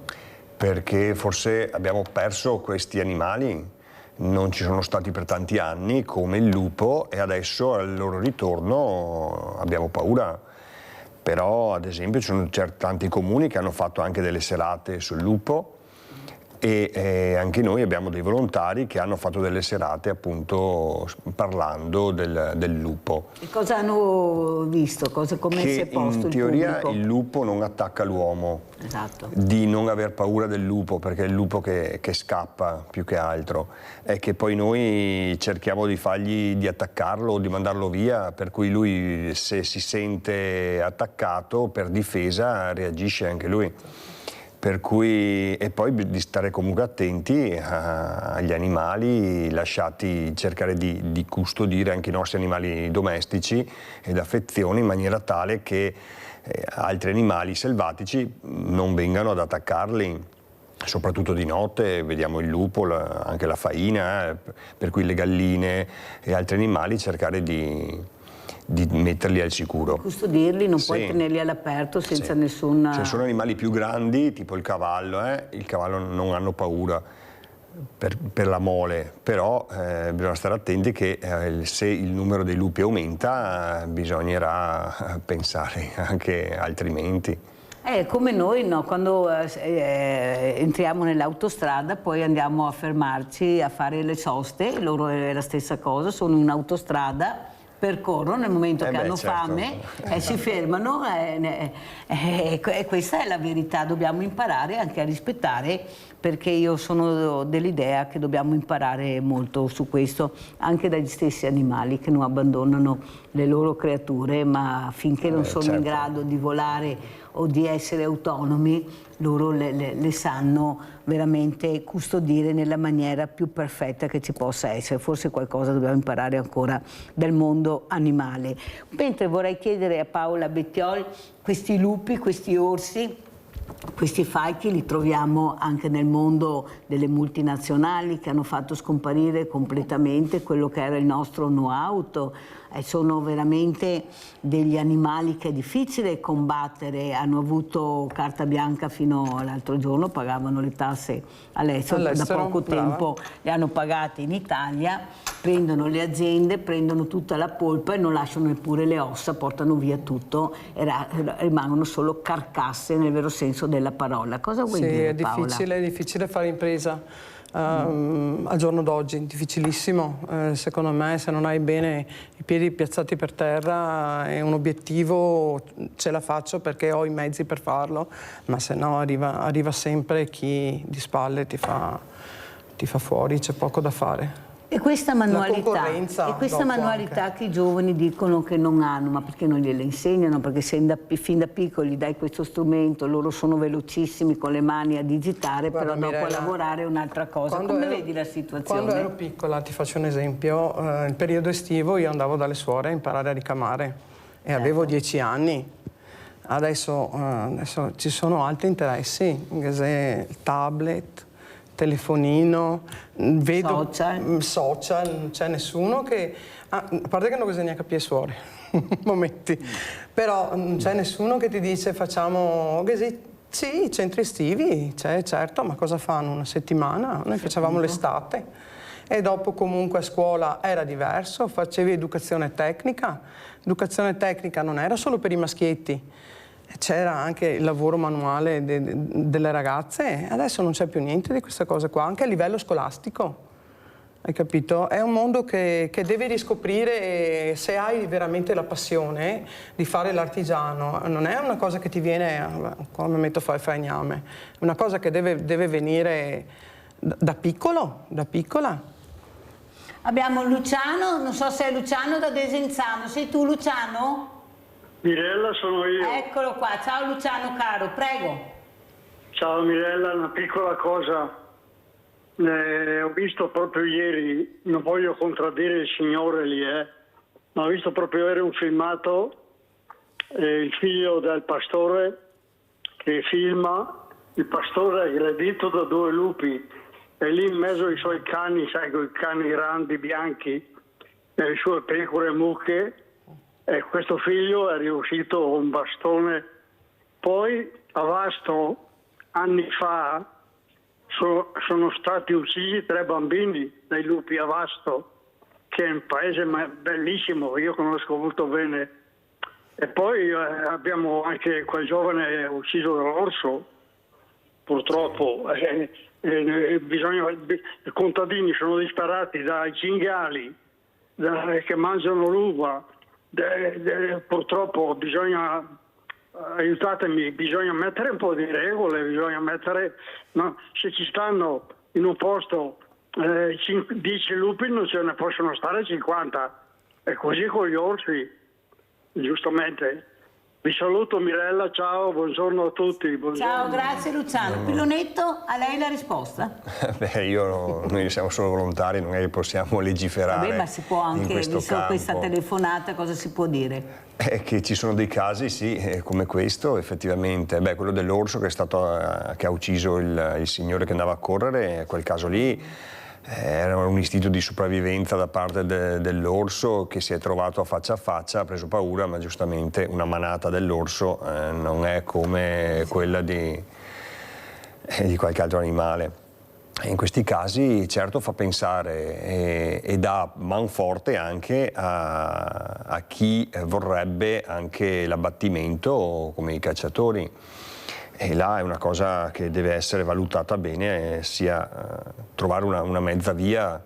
Non è che si può abbattere tutto, anche perché il mondo non è solo nostro, dobbiamo convivere anche con gli animali, e per cui anche se sono stati riprodotti, ma perché erano stati anche abbattuti, per cui bisogna trovare la giusta quadra, ecco, questa era la cosa. Ma cos'è la caccia, Pilonetto, nel 2026? Perché ho letto l'altro giorno che sembra che il governo abbia alzato l'asticella a favore dei cacciatori. È vero questo? Non ho seguito bene questi ultimi fatti, però effettivamente quando noi andiamo in giro vedi questi cacciatori che sparano e guardi il cielo e dici a cosa sparano? E nelle nostre zone ormai penso che non ci siano tanti animali da cacciare, è uno sport, non è più un'esigenza, per cui ci sono zone dove si possono fare anche queste cose, dove vengono allevati gli animali per fare queste cose qua, oppure tanti vanno anche all'estero, dove la natura è molto più selvaggia, e lì vanno a cacciare con tranquillità. In Italia cacciare è diventato un po' difficile effettivamente, anche perché ci sono i campi, ma i campi ci sono le varie case attorno, per cui ci sono le distanze da rispettare, tutto quanto, è difficile. Giustamente però non puoi neanche vietare loro di fare questa attività. Non puoi neanche entrare nel mio recinto, vicino alla mia casa, perché è una cosa inaudita quella che hanno fatto. Cioè, Pilonetto, io veramente sono allibita di quello che succede. Ho avuto anche una testimone, cioè questi sparano sui loro vetri, sui vetri della casa, cioè una roba veramente, vai a chiamare, tu dici le forze dell'ordine prima che arrivino, questi sono già scappati, ma io ho vissuto questa realtà e la vivo in continuazione, e si sentono padroni in casa tua. Qualcuno ha permesso questo? Abbiamo Paola da Padova, vai Paola. Sì, ciao Mirella, buongiorno ai tuoi ospiti. Allora, il signore, che mi scuso, non ricordo il cognome. Nicola Pilonetto, delegati volontari d'Europa. Signor Nicola e alla signora, buona giornata. Ma mi sembra che ha appena detto che non si può vietare la caccia, o sbaglio? Allora io non è No, che... aspetta, allora finisci Paolo, Sì. dopo ti arriva la risposta, se no non ce la facciamo, vai.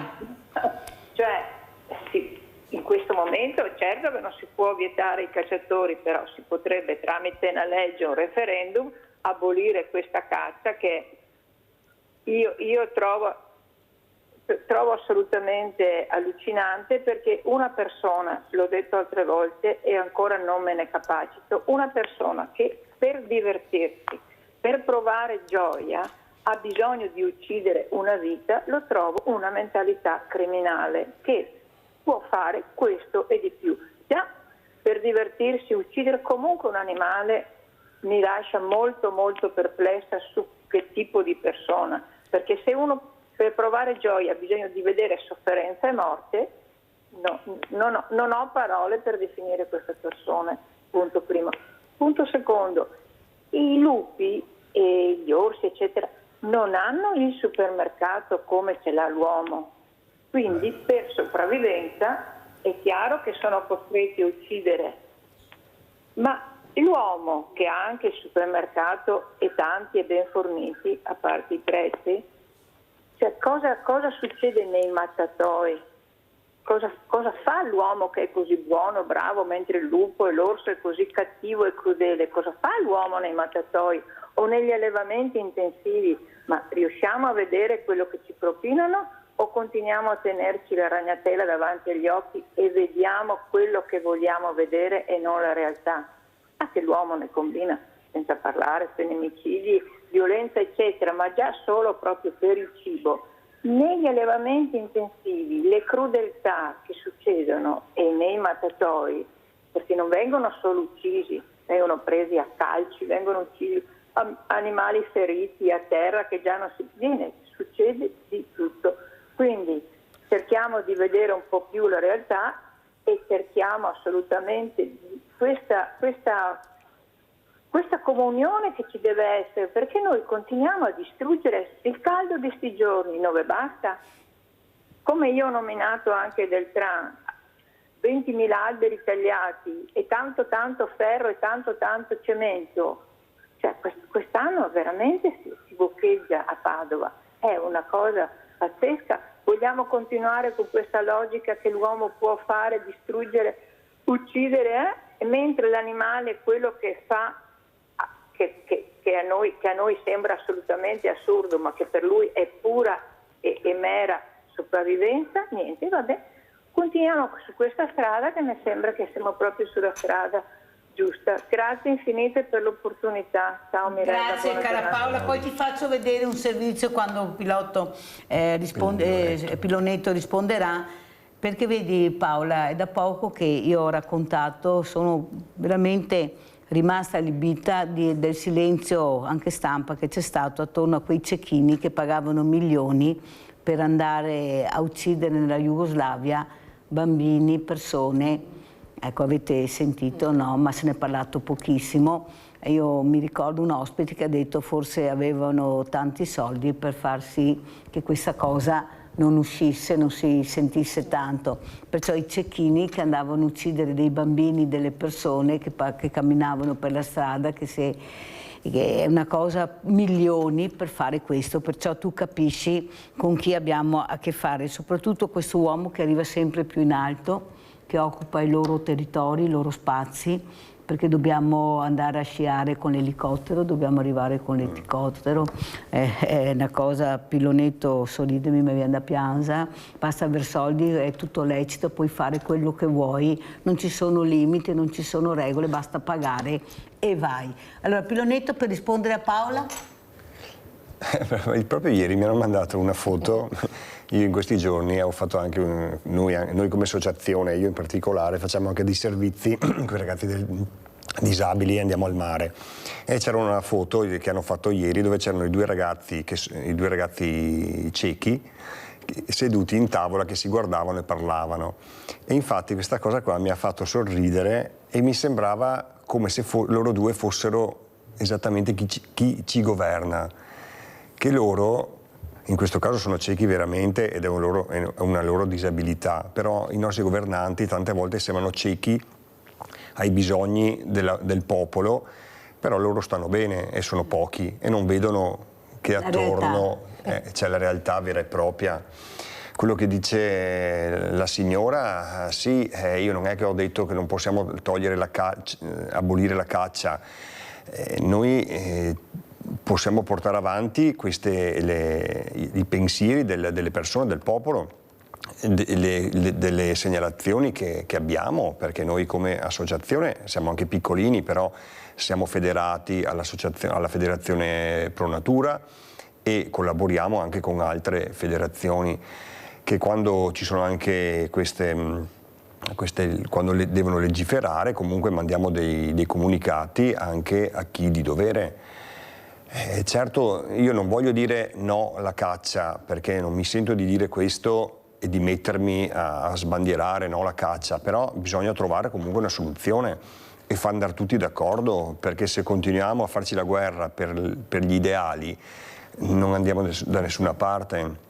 Giustamente anche la signora parlava prima della sartoria, ed è vero, allora se chi lo fa a livello industriale dice tanto gli artigiani non servono a nulla, dovrebbero chiudere tutti, e invece no, bisogna trovare la media via. Però Pilonetto, il problema è che noi abbiamo i 5 sensi, però manca il buon senso. E quando manca quello e fai diventare tutto a favore del business, perché tutto deve fare business ormai, allora i valori non ci sono più rispetto di quello che è anche l'ambiente. Invece vedo molti giovani invece che proteggono l'ambiente, manifestano per l'ambiente, perché è il loro futuro l'ambiente. Però se va avanti così non riusciranno a vedere più niente di quello che abbiamo avuto la fortuna di vedere noi, in parte anche poco, anche noi, certo. Perché il dio denaro, il cemento, le colate di cemento, contiamo a vederle, abbiamo dei porti meravigliosi, l'acqua, ma si parla di terza, quarta corsia, non si parla di ferrovie e di porti. Qualcosa adesso sembra che si muova, ma pochissimo, perché gli interessi sono nel cemento, nelle colate del cemento, in tasca di pochi e i danni di molti. Questa è la verità. Basta uscire la mattina, i lavori per le strade, siamo presi con le bombe nel vero senso delle parole, però si parla di mega strutture che non interessano a nessuno. Allora vogliono il bene degli italiani, di noi che le eleggiamo per fare questo, perché li eleghiamo per questo, o vogliono fare solo i loro interessi? Qua che qualcuno deve rispondere, perché i nostri interessi sono altri, sono servizi alle persone e il ripristino della natura, la salvaguardia della natura e dell'ambiente, o sbaglio Paola? Ma guarda, pensavo prima ai tempi dei nostri nonni. Noi ad esempio in Veneto qua avevamo una cultura contadina, dove tutti vivevano di quello che avevano nel cortile, e c'era anche rispetto, perché c'era un giro comunque. Adesso non c'è più neanche l'agricoltore. Se guardi bene, ci sono sì, vedi anche chi ha le stalle. Frutta e verdura modificata, non sa più da niente, sale, pepe, sale, aceto, olio, e gira, tutto modificato. Aspetta, perché abbiamo Carlo da Verona, vai Carlo. Buongiorno. Buongiorno. Io nel 1967 ero a Viano a lavorare. E parlando con un signore lì che era il fabbro dove mi rivolgevo per fare dei lavori, mi parlava solo di cinghiali, sono andato a caccia, ho preso il cinghiale. A Verona non c'era un cinghiale. Adesso io abito in Valpolicella, non c'è più un uccello, ci sono solo i cinghiali. Ma i cacciatori perché non vanno a caccia dei cinghiali? Basta così, Carlo?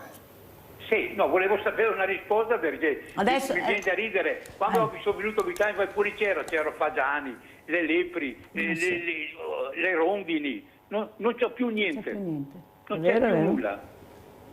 Ci sono solo vigne e veleno. Bravo Carlo. Bravo Carlo. Allora sentiamo terminiamo con Paola che stava finendo il discorso e poi rispondiamo a Carlo da Verona con Pilonetto. Stavo facendo questa considerazione che sono cambiati i tempi e forse non siamo ancora pronti ad accettare tutti questi cambiamenti, secondo me.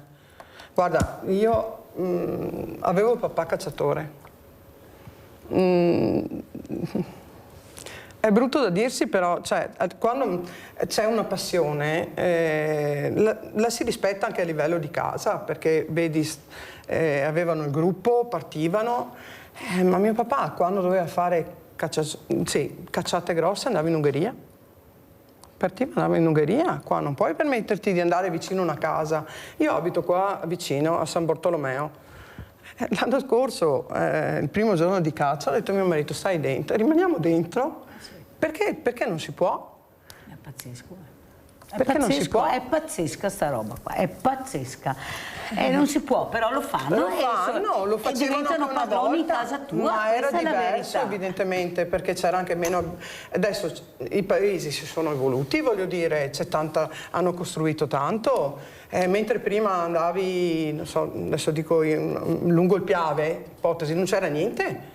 Adesso vai in Golena, ci sono case, insomma, anche se vieni sull'acqua, non so, ma adesso ha ristrutturato, hanno fatto, abita chiunque abita. Mentre in Golena non dovrebbero esserci le case. Ma ce ne sono, perché io sono di qua, dell'Argine, e le zone c'è poco da fare, il cacciatore esce, va nelle terre libere e è vicino a casa, c'è poco da fare. Sentiamo anche Pilonetto come risponde il nostro Carlo da Verona. Andate a colpire i cinghiali, che ce ne sono tanti, è vero? Ci sono cinghiali anche da noi, sì. Il fatto che ci sono più cinghiali che uccelli, sì, fa pensare, perché come ha detto lei prima dell'orto, anche il contadino non è più un agricoltore, ma si è trasformato in un imprenditore, e per cui non è più la qualità, viene meno della qualità. Lei prima parlava di mettere sale e pepe, e giustamente ormai i prodotti naturali non esistono più, per cui anche solo la vite in sé non esiste più, è fatta da un porto-innesto per cui ha bisogno di altri sistemi per farla crescere bene, perché sennò morirebbe. È diventato tutto difficile e pur di averlo ci inventiamo di tutto. Tornando al problema invece della caccia, sì, bisognerebbe creare delle aree dove uno può cacciare, a sto punto ghettizzando un po' i cacciatori, perché fa paura, come ha detto la signora, fa paura il primo giorno di caccia, è il giorno in cui tutti parti. Spara. Sì, perché poi i colpi ogni tanto si spara anche a Tradeori, dire la verità. I pallini dobbiamo ricordarci che tornano a terra se spari in cielo. Certo. Per cui puoi essere anche lontano dalle case, ma anche la gittata, il vento e tutto quanto ti fa arrivare i pallini in casa. Netto, com'è il rapporto giovani-caccia invece? Cosa vede lei? Questo non è che vedo tanti esempi su sta cosa qua, però non vedo l'amore per le armi, per la caccia. Tante volte, ad esempio, se qualcuno mi chiede consiglio, informazioni sulle armi, lo invito ad andare al poligono di tiro. A sto punto ci sono i vari poligoni, ti puoi prendere anche l'alarma, fai la tua pratica e spari a degli obiettivi che sono lì. Dopo puoi fare degli obiettivi in movimento, però piuttosto di sparare agli animali. Sono attratti dalle armi, secondo lei? Mi sembra che c'è un ritorno un po' alle armi, anche perché in TV ci fanno vedere che fanno la guerra dappertutto. Almeno. Però la cosa che mi dà sostegno non è l'amore per le armi, ma il conoscere le armi, perché se la conosci hai meno paura e sai come usarla e diventa meno pericolosa anche per gli altri. Lei giustamente ha detto che si spara tra di loro. Certo, ogni tanto si sparano anche tra di loro perché non conoscono le armi. Se tu trovi l'arma di un'altra persona che non hai mai usato, non devi toccarla, Invece tante volte anche nell'ignoranza uno prende l'arma e inizia a giocare e poi parte il colpo. Se non la conosci la lasci lì. Io ho visto anche la pistolina di quel politico che è partito il colpo, che per poco non uccideva la persona che era vicino. Cioè questo va a una festa con pistoletta, cioè una roba. Allora andiamo a far vedere a Paola, visto che abbiamo parlato di alberi, che hanno tagliato gli alberi. Guarda Paola, cosa ti faccio vedere: distribuzione di alberi gratis a Padova. Andiamo a vedere.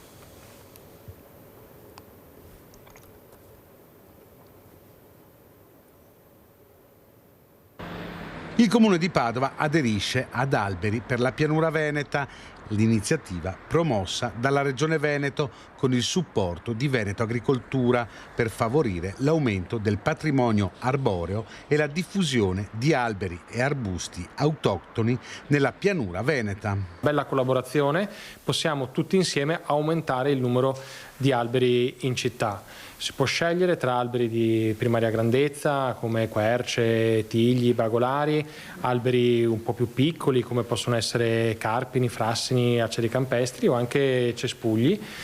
La cosa interessante è che però tutti, facendo richiesta sul sito, potranno dopo il 30 settembre, che è il termine entro il quale fare richiesta, venire presso la nostra giardineria comunale dove avremo tutti questi alberi e organizzeremo delle giornate di consegna anche per celebrare insieme questa progettualità condivisa per aumentare il numero di alberi. Gratuitamente potranno essere richieste un massimo di 10 piante da mettere a dimora in spazi verdi privati idonei, in modo da contribuire anche alla qualità ambientale, alla biodiversità e alla mitigazione degli effetti dei cambiamenti climatici. Le prenotazioni possono essere effettuate online al sito www.alberinpianura.it fino al 30 settembre prossimo. Sul sito ci sono le istruzioni per come individuare l'albero più adatto rispetto allo spazio che abbiamo a disposizione. Quindi non esageriamo, prendiamo gli alberi di cui abbiamo realmente bisogno e che sono adatti agli spazi che abbiamo, perché questo è l'unico modo per far sì che attecchiscano bene, crescano altrettanto bene e solo così possono dare quei servizi che sono importanti per tutti noi. Abbiamo Mario da Belluno. Ciao Mario. Buongiorno Mirella, ho appena scritto le cose che adesso vi leggerò perché io faccio lo scrittore, allora faccio così insomma. Allora, non vorrei stupirvi con effetti speciali, lo so che lei non ama le polemiche, chi del resto, nessuno è perfetto. Però nemmeno la verità può essere solo un optional a discrezione della hostess. E le chiedo allora, se lei pensa che chi telefona in diretta a Sveglia Veneti possa forse fare la differenza, possa cambiare anche le carte in tavola, oppure che si tratti invece al contrario solo di una carta giocata dalla regia, del colore della demagogia, le rime non mentono, e che quindi noi facciamo solo parte dell'arredamento della serie voglio una vita spericolata, voglio una vita come quelle dei films. Grazie Mirella, buongiorno. Vedi Mario, tu hai il problema che vuoi venire assolutamente qui a Sveglia Veneti, vuoi andare a Focus, me l'hai già scritto, vuoi presentare i tuoi libri e il gioco lo dirigo io, però purtroppo Mario non lo dirigi tu e mi dispiace che continui con questa polemica. La televisione è aperta a tutti, chi vuole guarda, chi vuole può cambiare canale, non c'è, basta schiacciare e se non va bene come va la trasmissione ognuno è libero di decidere di vedere. Io lascio aperto il centralino, non ci sono bavagli al centralino, passa chiunque, basta prendere la linea e quello che ho da dire lo dico in diretta senza tanti problemi. Ecco, se questo non ti va bene non so cosa dirti. Detto questo però, cara Paola, ritorniamo al mondo dell'artigianato. Questo artigianato che veramente è in grosse sofferenze, però prima io ho sentito da Caterina Boschetti, ma specialmente da Giorgia Bortolin, che sono Giorgia Bortolin è la risorsa umana di questa azienda, la MAV, dove stanno cercando di trovare lavoro alle persone e indirizzarle nella maniera giusta, che purtroppo alle donne non è consentito di lavorare, non vengono assunte, perché sembra di essere come quelli che vogliono il ciccio bello. L'azienda pretende quello che vuole lei e sono preferibilmente figure maschili con determinate caratteristiche. E quello che veramente mi ha stupito quando Giorgia Bortolin ha detto: ci sono tantissime donne che vorrebbero lavorare anche domani ma non vengono assunte. Come la mettiamo? Non è facile perché a differenza di un uomo la donna ha un'altra esigenza. Se ha famiglia, se ci sono figli, adesso chi fa impresa guarda queste cose qua ed è sbagliatissimo. Perché guarda Mirella, io ho fatto 20 anni, e lo dico, alla Dal Negro. Eravamo un reparto di donne. Sì. Il signor Franco Dal Negro voleva donne per la qualità del prodotto e anche del lavoro. L'uomo faceva la stampa ed era un'altra cosa, ma noi donne facevamo la parte finale. Il prodotto andava via bene. E bisogna avere la mentalità di dire: facciamo partire anche queste donne, diamo un valore a queste donne perché hanno una chicca in più. Certo. Una chicca in più che magari l'uomo manda via, ma è perché è genetica, voglio dire. E io porto questa esperienza qua, è brutto sentire queste robe qua, però al giorno d'oggi è così. Perché la donna viene sempre pagata meno in maniera dell'uomo? Sì. Noi abbiamo lottato all'epoca alla Dal Negro per avere gli stessi diritti, li hanno ottenuti le nostre vecchie donne, le nostre vecchie glorie. In effetti chi usciva dalla Dal Negro aveva una bella pensione, sia femmina che uomo. E adesso non so, con questi contratti aziendali, perché dopo questi anche i sindacati che ne danno a mano, voglio dire. Su ste aziende, però, dobbiamo dirlo, è stato fatto dalle donne, dalle mondine, nelle risaie. Cerchiamo adesso di... Cioè, parliamo, appunto, e soprattutto queste guerriere, che ce ne sono ancora molte, però fanno molto fatica. Fanno fatica? Fanno fatica. Fanno tanta fatica. Ecco, appunto in questo Volontari d'Europa, questa associazione, ci sono donne? Sì, ecco, come sono, bene. Come si comportano, cosa dite voi? Sentiamo Pilonetto cosa dice di queste donne, queste colleghe, collabora? Sì, collaboriamo benissimo con le donne, ma anche perché hanno una sensibilità maggiore. E se incontriamo anche cacciatori o persone con bambini, è più facile avvicinarsi con una donna che da uomo. Ad esempio persone anziane è meglio parlare con una donna, quello è sicuro, certo, ma lavoriamo al pari tranquillamente. Sì. Abbiamo anche guardie zoofile, che donne, per cui ben venga. L'uomo purtroppo, dico io purtroppo, si fida ancora così poco della donna, in certi ruoli vuole dettare le regole lui del gioco, nel senso che secondo lui non è capace. Pure, dicevo prima, abbiamo la Cristofoletti che va nella Luna. Io ho avuto una boscaiola, ma veramente da rimanere allibita al lavoro che fa, ha imparato dalla mamma, poi dal marito. Il marito è morto, lei si è imboccata le maniche giovane e ha continuato questo lavoro, lo sta ancora facendo, e la saluto, perché so che guarda anche ogni tanto la trasmissione quando può. Ma soprattutto che non c'è diversità, ormai la donna fa tutto, guida gli aerei, guida i treni, guida le navi, fa qualsiasi cosa, eppure, ecco Pilonetto, cosa dobbiamo dire a quegli uomini che veramente non riescono a capire invece il valore di questa figura femminile? Che non dobbiamo avere paura, perché tante volte la donna è un passo avanti all'uomo, e forse questo è il nostro timore, il fatto di...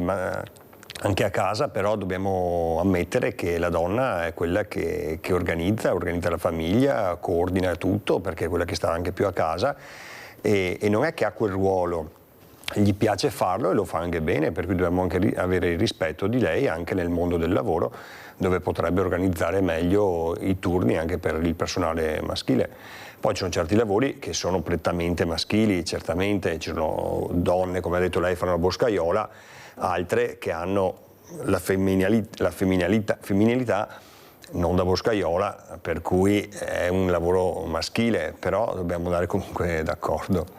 Dobbiamo cercare di convivere. Per cui lei ha parlato di boscaiola, prima abbiamo parlato anche dell'esempio degli alberi, e in questo caso potrei introdurre il fatto che anche noi per gli alberi e come aveva detto anche il sindaco che proponeva l'acquisto, la consegna, regalava gli alberi, noi abbiamo l'esempio dei palù del quartiere del Piave, e noi con un camion portiamo in giro questa mostra itinerante sulla questa biodiversità dei palù del quartiere del Piave, dove ci sono appunto gli alberi a basso, medio ed alto fusto che facevano di cornice ai vari campi chiusi fatti ancora dai medici e dei frati benedettini nell'area dell'abbazia di Vidorra.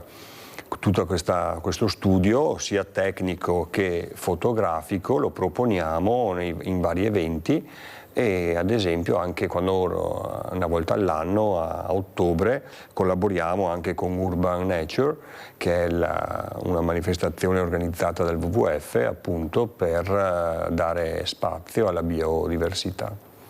Però io noto che i ragazzi, quasi tutti loro, non conoscono gli alberi, non conoscono le piante, non conoscono le essenze che una volta, i fiori, cioè conoscono poco anche gli animali. Eppure se inizi da piccolo a far capire l'importanza di quello che la natura offre, loro lo capiscono molto bene. Il problema è che nessuno glielo spiega o poco, o io vedo questa cosa. Allora, quando ero più piccolo mi ricordo che mio papà aveva un supermercato e c'erano le figurine del WWF con lo yogurt, e io cercavo sempre di scambiare le figurine anche con altri, e c'era questo qui che guardava la figurina e ti diceva vite, morte, miracoli di quell'animale, e questo qua era bravissimo. E allora in questo ragazzo è innata la conoscenza di ogni animale. E invece io, anche se mi fai vedere una foto, potrei anche sbagliare animale, però è innata il fatto della protezione di questi animali. Per cui ognuno deve avere un minimo di conoscenza per rispettarlo più che altro. Non è che dobbiamo conoscere tutto di tutti, perché è impossibile, anche se al giorno d'oggi, come avete detto prima, abbiamo questo tablet, questo smartphone sempre in mano, e ciò deve esserci d'aiuto, non anche di impiccio, nel senso che se tu vedi un animale, adesso c'è anche la possibilità di inquadrarlo e ti viene fuori che animale è, per cui usiamolo a nostro favore per rispettare anche gli altri e gli altri animali. Per cui noi vediamo il fatto negativo di vedere sempre questi ragazzi col telefono in mano, però possiamo anche dirgli dammi una mano, dimmi che animale che sei quella, dimmi che fiore è, e loro basta che lo inquadrano e viene fuori tutto. Per cui anche in questa maniera riusciamo a coinvolgere il giovane con l'anziano, e in questo caso mi metto anziano anch'io ormai, diversamente giovane, per un mondo migliore, diciamo, perché comunque torno sempre a dire che bisogna cercare di andare d'accordo, perché se è impossibile farsi guerra sempre. Sì, appunto, perché è una cosa incredibile. Allora, ormai il tempo è terminato, come ci saluta Pilonetto? Saluto proponendo a tutti di fare qualcosa in più per l'ambiente. Noi ce la mettiamo tutta, siamo disponibili anche ad accogliere nuovi volontari, nuove proposte, nuovi progetti. Ecco, se uno vuole veramente iscriversi, dove deve andare, cosa deve fare? Abbiamo il sito volontariodireuropa.org, oppure trova anche i nostri numeri di telefono nel sito e ci chiama. Noi abbiamo volontari da giovani, quanti giovani Pilonetto? Perché sono curiosa. Giovani pochi giovani, perché quando mi chiedono ma quanto prendo se vengo a fare volontariato, e là devi spiegare che è già la parola volontariato che ti spiega già tutto. Se cominciamo a 8 anni a dargli a paghetta, se logico che dopo chiede a qualsiasi cosa di essere pagati. Questa è la verità. Io dico sempre, se vieni a fare volontariato con noi, prendi il doppio di quello che prendo io. E mi chiedono sempre quanto prendo io, e prendo ogni numero moltiplicato per 0, e deve essere un grosso orgoglio fare volontariato, non farlo per i soldi. Certo, l'associazione vive anche di quelli, dei contributi per i servizi e tutto quanto, abbiamo bisogno anche di quelli per i veicoli, per l'abbigliamento, per la divisa. Però non deve essere quella la finalità è proteggere l'ambiente e gli animali e dare comunque un aiuto alle persone che hanno perso il loro animale d'affezione. Grazie a Nicola Pilonetto, appunto Volontari d'Europa, referente Volontari d'Europa, di essere stato con noi, mentre Paola Bettiol si ferma ancora. Pubblicità.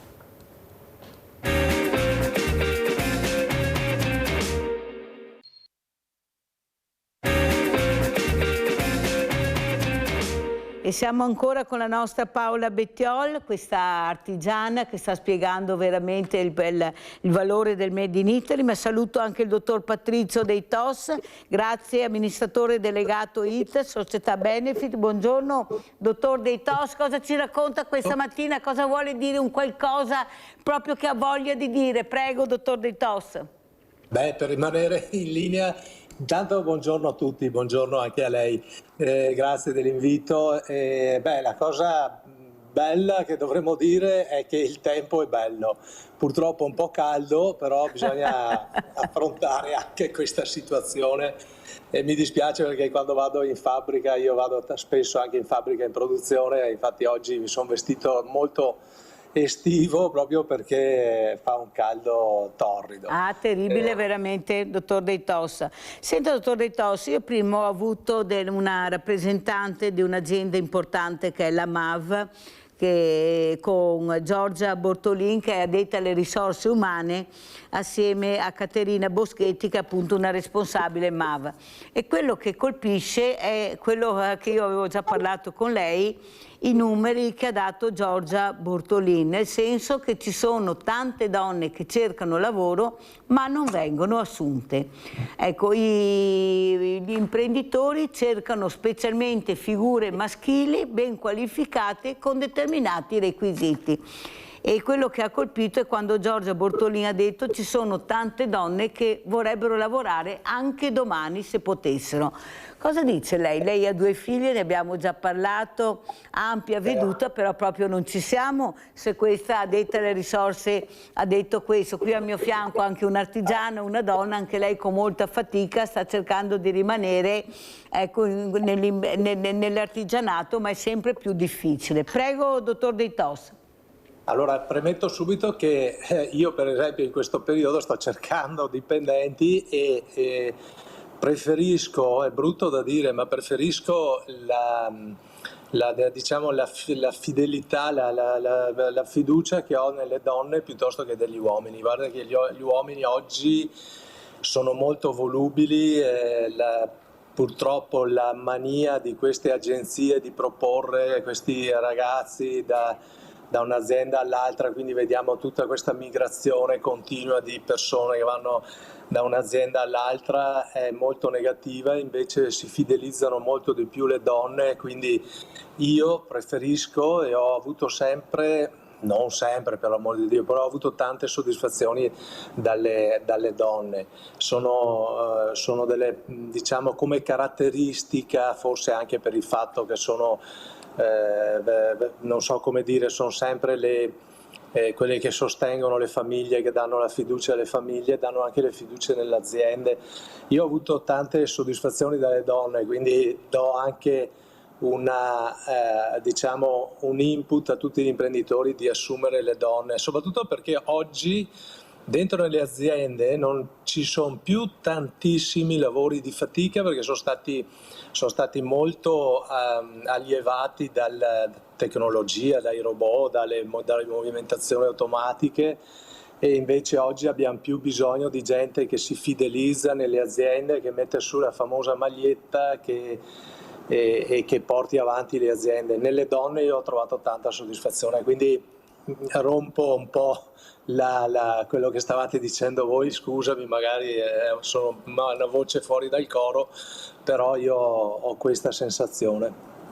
Grazie veramente, dottor Dei Tos. Io volevo far vedere anche questa locandina perché il 26 giugno ci sarà la giornata mondiale dell'incontinenza. Ecco, volevo far vedere questa locandina dove ci sarà questo evento al Circolo Pensionati Passo di Cendon. Mi hanno pregato di far vedere questa locandina, ci tengono molto, sono diversamente giovani che mettono a disposizione la struttura per aiutare anche le persone che hanno questa necessità, perché la mia domanda è anche questa, perciò grazie a Dino Longhino, ecco, grazie veramente per questo evento, perché sono eventi importanti ed è giusto capire l'importanza, perché nel lavoro è molto difficile, dottor Deitos, nel senso che ho avuto questa persona che soffre di incontinenza e ha fatto molta fatica a inserirsi nel mondo del lavoro. Per fortuna qualcosa si muove. Cos'è la dignità anche che l'imprenditore deve dare alla persona che ha dei disturbi importanti, ma cercare di aiutarli? Adesso abbiamo sentito che tanti comuni hanno aderito a creare questi bagni per queste realtà che abbiamo, e soprattutto capire l'importanza anche dell'imprenditore di dare dignità se questa persona ha lavoro alla patologia che ha. Prego, dottor Deitos. Ora, premetto che io ritengo che la responsabilità più importante dell'imprenditore è di trarre sempre i lati positivi delle persone che collaborano in azienda, perché tanto di difetti ne potremo trovare tanti, non solo quelli fisici. E quindi l'obiettivo di tutti noi imprenditori è di far emergere tutti i lati positivi e farli rendere, e questo rende anche la motivazione a lavorare, ad essere partecipi nell'attività delle aziende. Per cui ritengo che risolvere, oltre che i problemi fisici, anche evidenziare tutti i pregi che hanno le persone sono l'obiettivo principale di tutti noi. Io mi ritengo un imprenditore, quindi so che tutti abbiamo dei difetti, non pensiamo solo ai difetti fisici, per l'amor di Dio, tutti abbiamo dei difetti. Se noi riusciamo ad evidenziare invece tutti i pregi che tutti noi abbiamo, anche chi pensa quella è una cattiva persona, ma invece tutti quanti abbiamo dei pregi, dovremmo riuscire ad evidenziarli creando motivazione e creando l'evidenza del lato positivo. Non andrei a fossilizzarmi sul problema né fisico né psicologico, eccetera, o di atteggiamento. Ecco, la ringrazio perché è molto importante quello che ha detto, speriamo di fare dei passi avanti perché è veramente molto importante per dare dignità a queste persone. Adesso andiamo a vedere artigiani e intelligenza artificiale.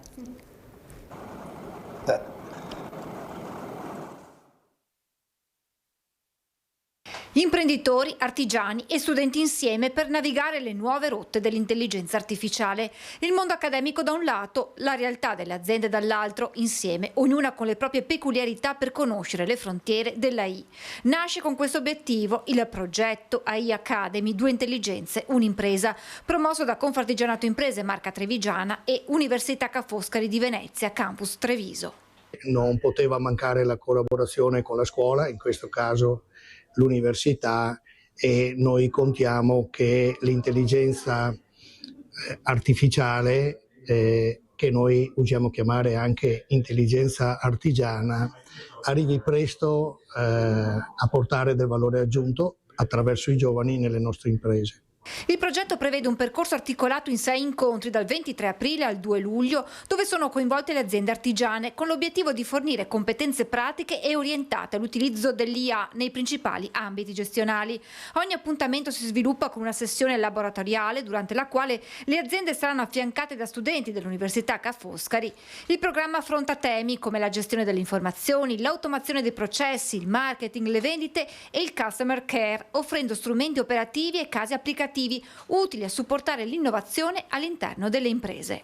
Credo sia utile anche alle imprese questo confronto con giovani che hanno fatto un percorso di carattere universitario, quindi con conoscenze di carattere analitico, che riguardano peraltro campi diversi. Per utilizzare l'intelligenza artificiale implica anche un confronto con esperienza, con problemi concreti che le imprese affrontano. Un nuovo mondo con il quale in futuro le imprese artigiane dovranno confrontarsi per diventare più competitive sul panorama nazionale e internazionale. Siamo ancora nella prima fase di sviluppo di questo prodotto, che è un prodotto che va maneggiato, che va maneggiato con cura, che però non può prescindere dalla conoscenza, quindi ben vengano corsi o comunque percorsi accademici che riguardino come questo. Cosa vuoi dire, Paola, in merito all'intelligenza artificiale? Di quello che hai visto, il servizio che hai visto? Ho un po' paura, secondo me, però è l'evoluzione del periodo storico che stiamo vivendo, quindi secondo me va affrontata con determinazione questa cosa, perché ci entra ovunque ormai, la troviamo ovunque, quindi siamo noi che dobbiamo fare un passo in avanti per mettersi al pari di queste innovazioni, c'è poco da fare. Vedi anche il telefono stesso, è mai successo che quando parli un attimo con un amico, dopo 2 secondi ti viene fuori la pubblicità sul telefono? Comanda la tecnologia. Comanda la tecnologia ormai. E per un artigiano cosa vuol dire confrontarsi e rapportarsi con l'intelligenza artificiale, Paola, secondo te? Dipende secondo me anche dalla grandezza dell'artigiano, perché io sono una singola, per cui fra l'altro ho chiuso anche l'attività, ho portato a casa la partita IVA, quindi vivo ancora un mondo protetto. Chi ha a che fare tutti i giorni che ha dipendenti, perché io non ne ho, sono sola, hai capito? Mi gestisco il lavoro, sai che ho un figlio con disabilità, per cui mi gestisco ancora la nozione familiare, però mi metto nei panni di chi ha un'azienda con magari 10 dipendenti o 12 dipendenti. Se non sta al passo, cosa fai? C'è poco da fare. Dottor De Tos, lei come commenta quello che ha visto, che ha sentito anche dalla nostra Paola? Prego.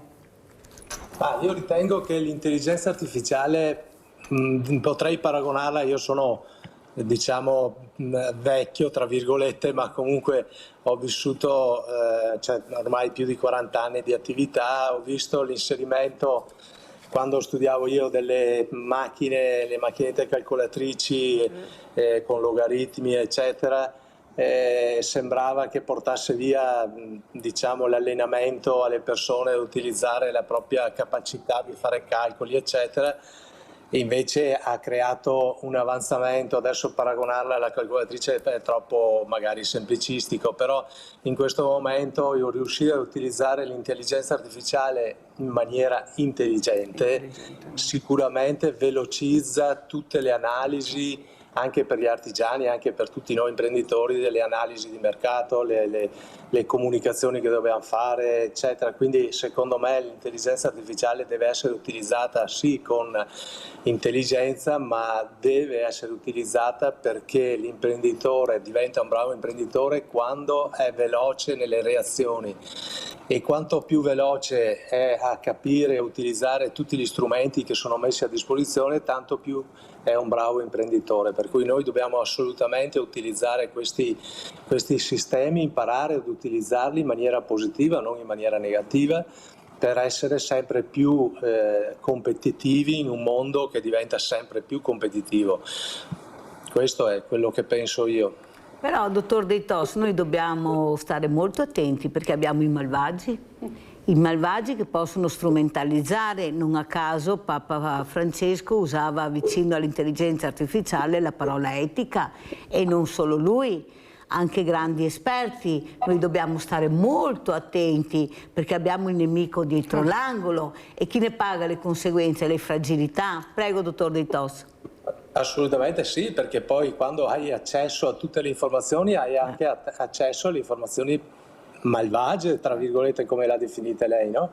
Quindi assolutamente sì, bisogna essere maturi, avere un'etica buona, là bisogna contare. Noi nel nord-est siamo anche abbastanza fortunati perché le famiglie sono ancora presenti e danno sempre un insegnamento, diciamo, una guida ai ragazzi che crescono, e dobbiamo cercare di portarlo avanti e di utilizzarla in maniera chiaramente etica, non andare a cercare le cose malvagie, ma utilizzarlo per le cose che ci fanno crescere, non per le cose che ci fanno andare nella strada sbagliata, ma questo penso su tutte le cose. Invece dobbiamo stare attenti, dottor De Tos, perché io ho avuto un insegnante che ha detto io non do più i compiti a casa perché i ragazzi arrivavano tutti con i compiti fatti con l'intelligenza artificiale. Perciò capisce che veramente qualcuno deve intervenire, che non facciamo come che è successo con i social, che passiamo il limite e poi non riusciamo più a rientrare o facciamo molta fatica per non distruggere la mente umana. Cosa vuoi dire, Paola?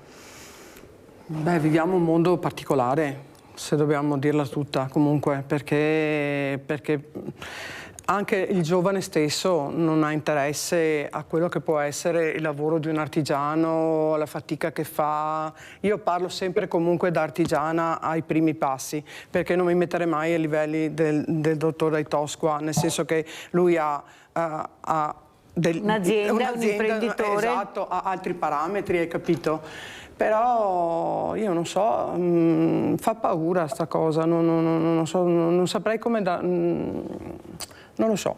Senta, dottor De Tos, lei è stato in Corea, ci racconti un po' di questo viaggio che ha fatto, come funziona, perché io ho avuto un politico, mi sembra, che è andato in Cina e ha raccontato un mondo completamente diverso da quello che ci aspettiamo noi, la sicurezza, l'educazione, il lavoro. Là non vedi nessuno per strada, tutti che lavorano. In Corea com'è, dottor De Tos?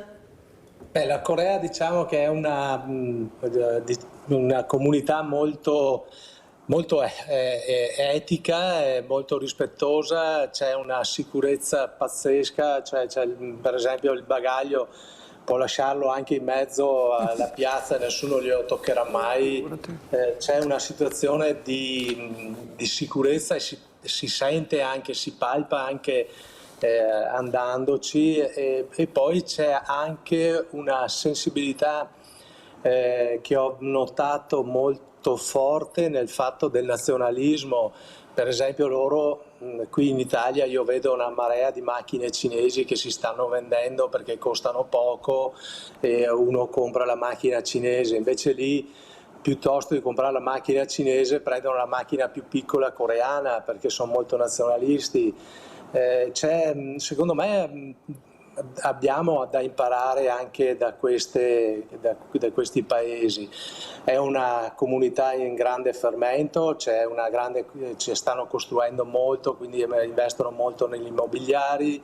C'è veramente un peccato, dottor, che non mi abbia mandato neppure un video di questo bellissimo viaggio, saremmo stati molto curiosi di vedere, perché la curiosità è grande, noi ci pensiamo un mondo e poi quello che ci raccontano le persone che vanno in questi posti meravigliosi è completamente diverso da quello che magari pensiamo noi, è veramente una cosa incredibile. Abbiamo Adriano da Campalto, vai Adriano. Intanto buongiorno a lei e ai suoi ospiti. Buongiorno. Buongiorno, allora volevo dire una cosa, no? Visto che vedo il signore qui e sono arrivato in ritardo a vedere il programma, va bene? Però ho un'idea, se può essere molto utile, soprattutto perché vedo molta sofferenza, sinceramente, che si potrebbe anche apportarla in un buon senso. In che senso? Allora, il discorso è questo, siccome vediamo che ultimamente abbiamo tanti ragazzi giovani che sono in carcere, va bene? E si potrebbe, dico una mia idea, si potrebbe prendere magari ogni azienda 2 persone alla volta, 3, quello che può essere, e poterli aiutare, inserirli, piuttosto che stiano lì 24 ore senza fare niente, annullarli perché hanno sbagliato nella sua vita, perché possiamo sbagliare tutti, perché è umano sbagliare, e bisogna anche sempre dare la seconda possibilità, come l'ho avuta io, perché anch'io quando ero giovane ero impulsivo, sbagliavo moltissimo, però mi hanno dato anche la seconda possibilità. Quindi dico, perché non prendiamo questi ragazzi o ragazze che sono nelle carceri e possiamo dargli una mano a cercare di poterli portare dentro gradatamente, parlando con buone maniere, con docenti, perché sono ragazzi che purtroppo dalla famiglia non hanno avuto quelle cose che sinceramente si dovrebbe dare quando si ha una famiglia, sinceramente. Allora io chiedo, se lei può, tanti industriali, prendete queste persone, aiutatele, perché queste persone saranno il vostro futuro. Anche se sono impulsivi, bisogna dialogare. Ieri ho visto un film su Rete 4 e mi ha fatto capire una cosa, che si può aiutare la gente, non è che non si possa. Se si vuole si può tutto, e addirittura avreste anche l'aiuto dallo Stato. Quindi cerchiamo di dare una mano a questi giovani, a queste persone che sono lì 24 su 24, che non fanno niente e sono molto intelligenti, perché non sono stupidi, sono persone che di informatica ne sanno moltissimo. Grazie e arrivederci. Grazie a te caro Adriano. Allora andiamo a vedere prima questo servizio, Confindustria e Imprese, andiamo a Venezia e poi lo commentiamo e rispondiamo anche al nostro Adriano.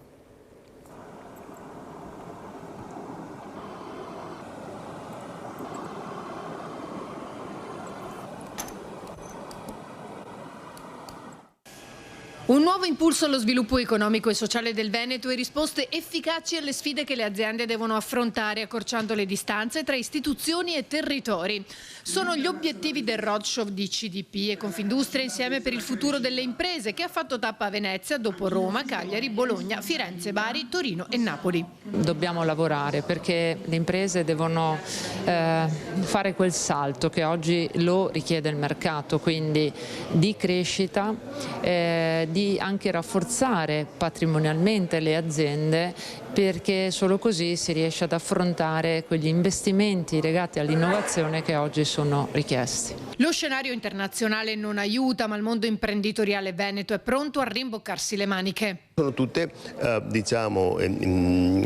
situazioni che preoccupano, che non ci consentono di stare tranquilli, per cui ancora una volta dobbiamo pensare a uno sviluppo delle nostre imprese che sia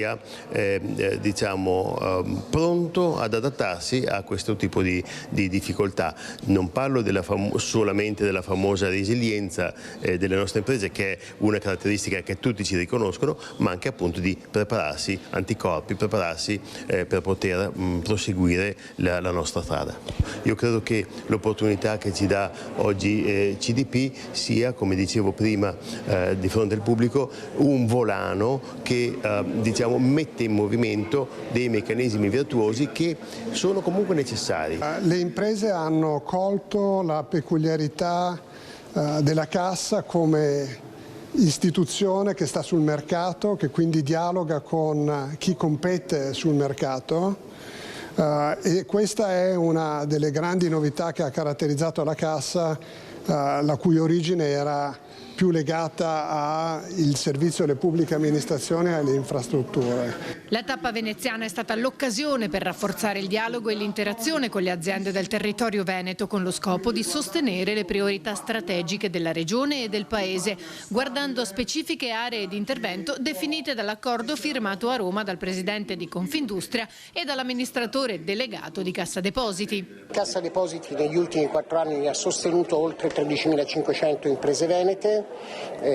con circa 5,6 miliardi di euro, e ha sostenuto 250 amministrazioni locali.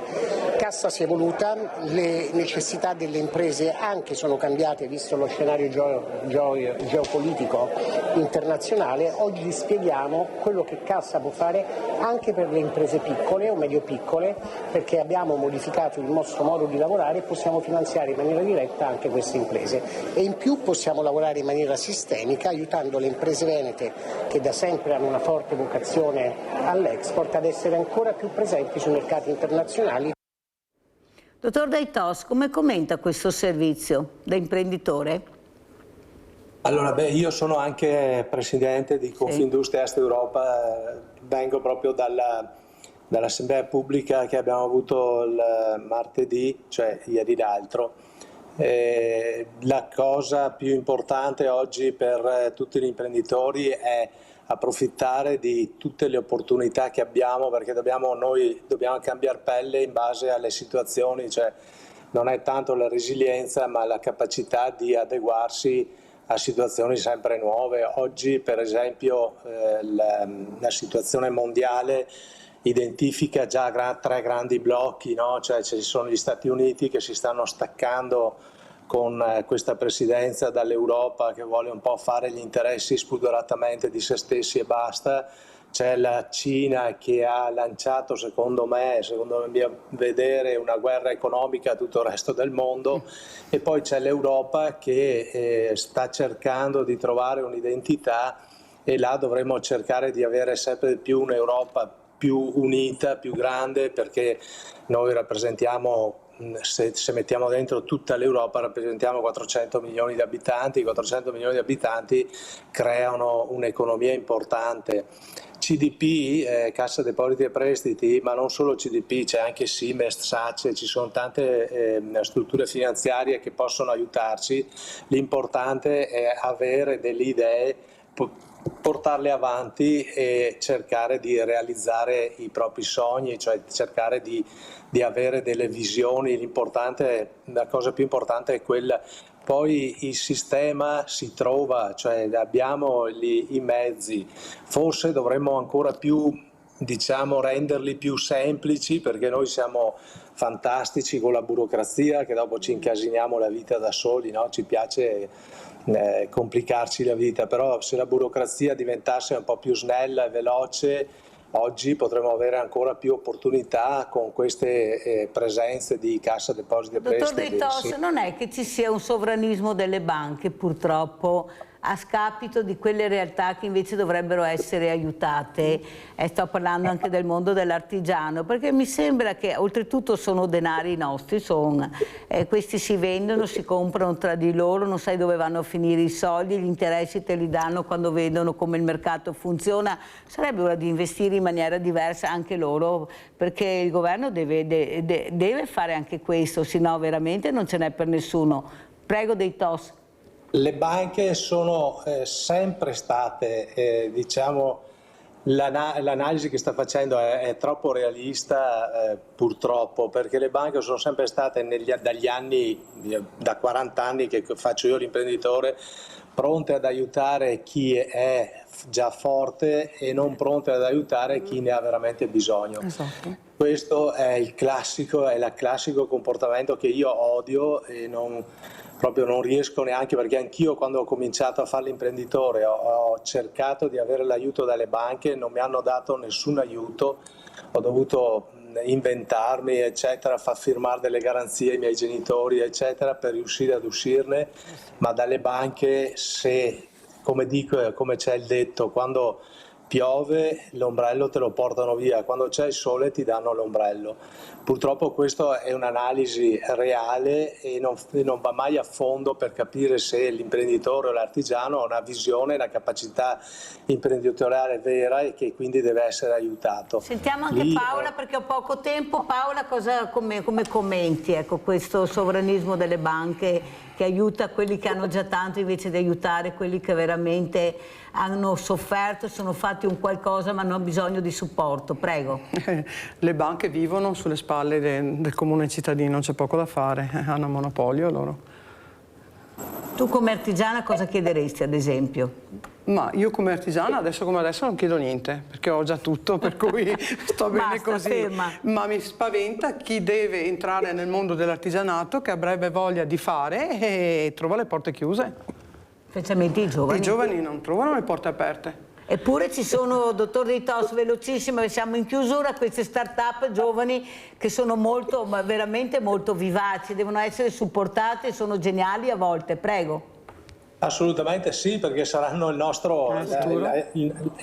nostra linfa vitale anche per tutti noi, quindi assolutamente sì, vanno aiutati. È importante che chi dirige le banche, perché tante volte ci sono dei direttori, dei consigli di amministrazione che sono sensibili, ma la maggior parte delle volte guardano solo i numeri, invece non bisogna guardare solo i numeri, bisogna guardare anche la visione e le opportunità che potrebbero creare queste nuove start-up. E soprattutto anche cercare di capire che questo paese ha una genialità incredibile, fortunatamente ce l'abbiamo nel DNA, perciò questi giovani ce l'hanno, l'importante è tirarglielo fuori, far capire che la creatività, ecco, accompagnata nella maniera giusta prima o dopo esce, vero Paola? Cosa vuoi dire? Siamo noi che dobbiamo cercare di capire questo. Noi siamo seconda generazione, ma ci sono bravi ragazzi che escono anche dalle scuole, secondo me, che devono avere un aiuto mirato, perché ci sono bravi ragazzi che hanno voglia di fare, c'è poco da fare. E come manualità, come dicevi tu, basta iniziare a insegnare loro? Ci vuole una buona scuola che li guidi sui percorsi giusti, c'è poco da fare. Anche a me telefonano le scuole per darmi i ragazzi che hanno voglia di imparare, di fare. Bisogna avere la pazienza, come si faceva una volta, di insegnare un lavoro, c'è poco. Dottor Ritos, come ci saluta, con quale messaggio?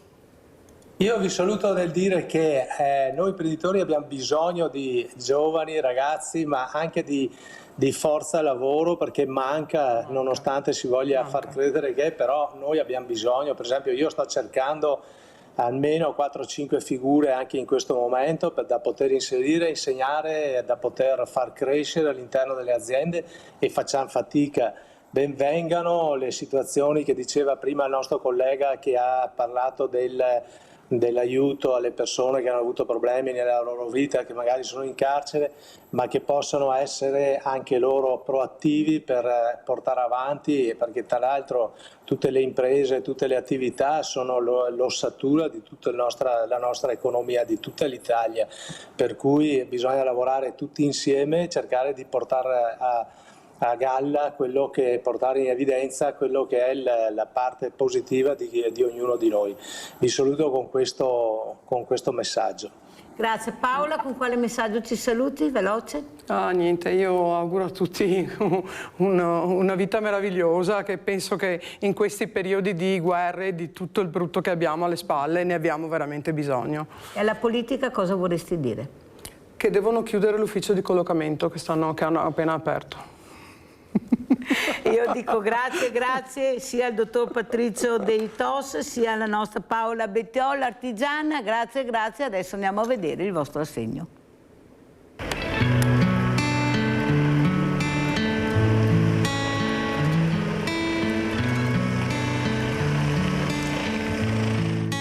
Ciao grande famiglia di Rete Veneta, siamo dalle parti di Venezia, ci sono 4 minori, perciò non diremo la località, entriamo.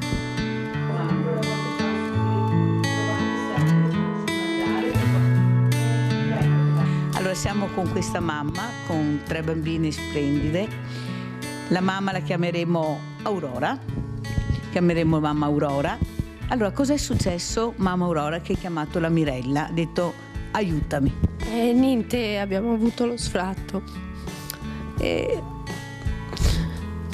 Scusa. Non piangere che ci sono le bimbe, no, non voglio che le bimbe no.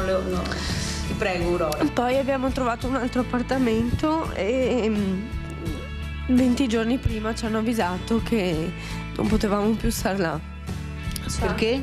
Perché dovevano arrivare i figli della proprietaria e non sapevano dove metterli, li mettevano là praticamente nell'appartamento dove eravamo, che tra l'altro era un mini alla fine. Aveva le 2 camere, ma la cameretta era nella cabina armadio. Era piccolino, per carità molto carino, però pagavamo 800 euro al mese, tutto compreso. Là siamo stati 2 mesi e niente, e poi mi sono trovata in strada. Cioè io il 6 di dicembre dovevo dare l'ultimo giorno. Ascolta Aurora, ma cos'è successo nella tua vita? Come mai ti sei trovata così? Niente, io mi sono separata nel 2015 e ci sono provvedimenti del giudice che parlano, che chiedono che il papà delle mie figlie dovrebbe darmi l'assegno di mantenimento. Però e questo non è. Avete sentito? Un'altra volta, un'altra storia, come avete sentito lunedì ai Veneti Schiacciati, queste mamme che non ricevono questo assegno di mantenimento con queste 3 creature, perché queste bambine sono di tuo ex marito. Sì. Allora, intanto ti calmi così e io vado a conoscere queste meraviglie. E mi dispiace tantissimo, ma anche se avete visto la mamma con 2 lacrime, non fa niente. Poi ecco, bravissima, questo sorriso. Allora, tu sei bellissima, hai questa maglietta rosa, quanti anni hai? 9. Vai a scuola? Sì. Ti piace andare a scuola? E cos'è che aspetti da Babbo Natale? Che regalo ti piacerebbe avere da Babbo Natale? E stare tutti insieme e che il nostro futuro andrebbe sempre meglio. Guardate che non è stato preparato niente. Avete sentito cosa ha detto questa bimba? E tu, amore bello, e tu cosa vuoi da Babbo Natale? Quanti anni hai? 6 anni. E io so che mi devi dire anche una cosa. Cosa? Gli anni, il compleanno? Domenica 8, io ho già compiuti 7. Hai capito, ha compiuto domenica 8, hai fatto il giorno dell'Immacolata, della Madonna Immacolata, 7 anni. E cosa vuoi che Babbo Natale ti porti? Sentiamo, cosa chiedi a Babbo Natale che ti sta ascoltando? Vorrei che mi portasse i regali ai poveri. Ci penso sempre. Caro il mio bene, dai, di alla Mirella cosa vuoi. Dopo. Ma un regalino per te, qual è il regalino che vuoi? Quello che vorrei, una LOL. Una? LOL. Hai capito?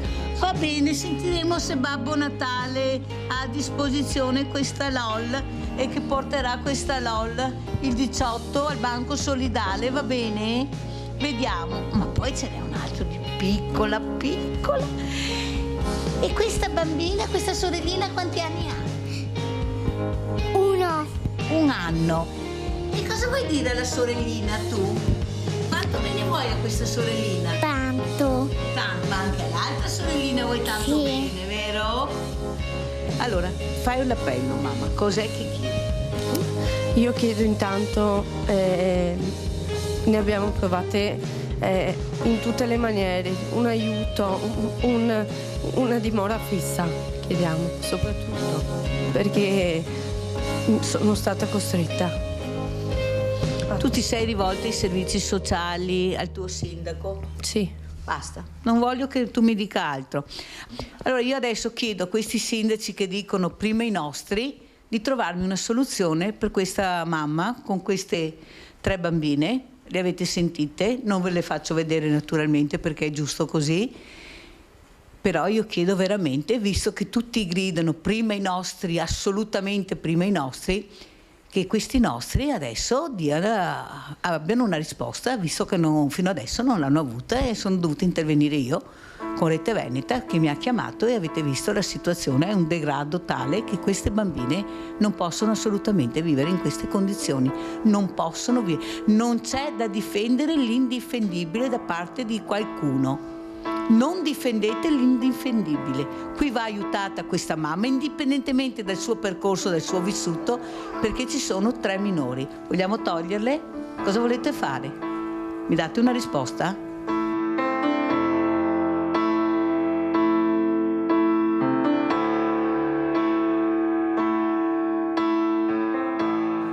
Allora, questo è l'assegno l'Aurora della grande famiglia di Rete Veneta, che ti permetterà di respirare un attimino. Adesso io mi attiverò subito per capire cosa sta succedendo, visto che tutti dicono prima gli italiani, mi direi anche prima i veneti, visto che te si veneta doc, ma soprattutto, di ti non mettemi un po' a fregare manco, perché ti diria riboccate le maniche e vai.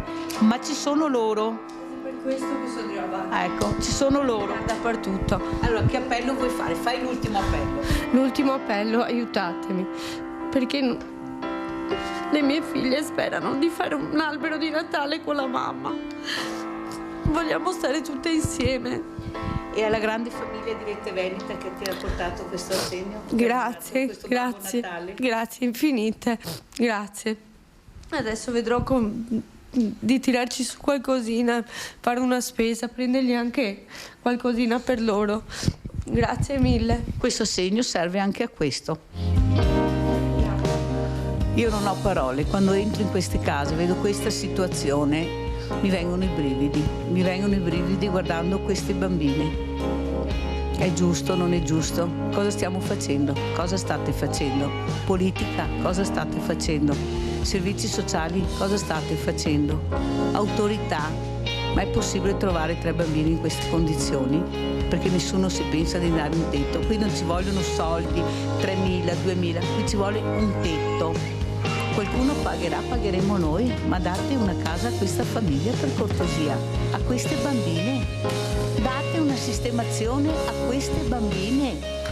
Un appartamento chiedono, anche piccolo, ma un appartamento per stare assieme. Cosa stiamo aspettando?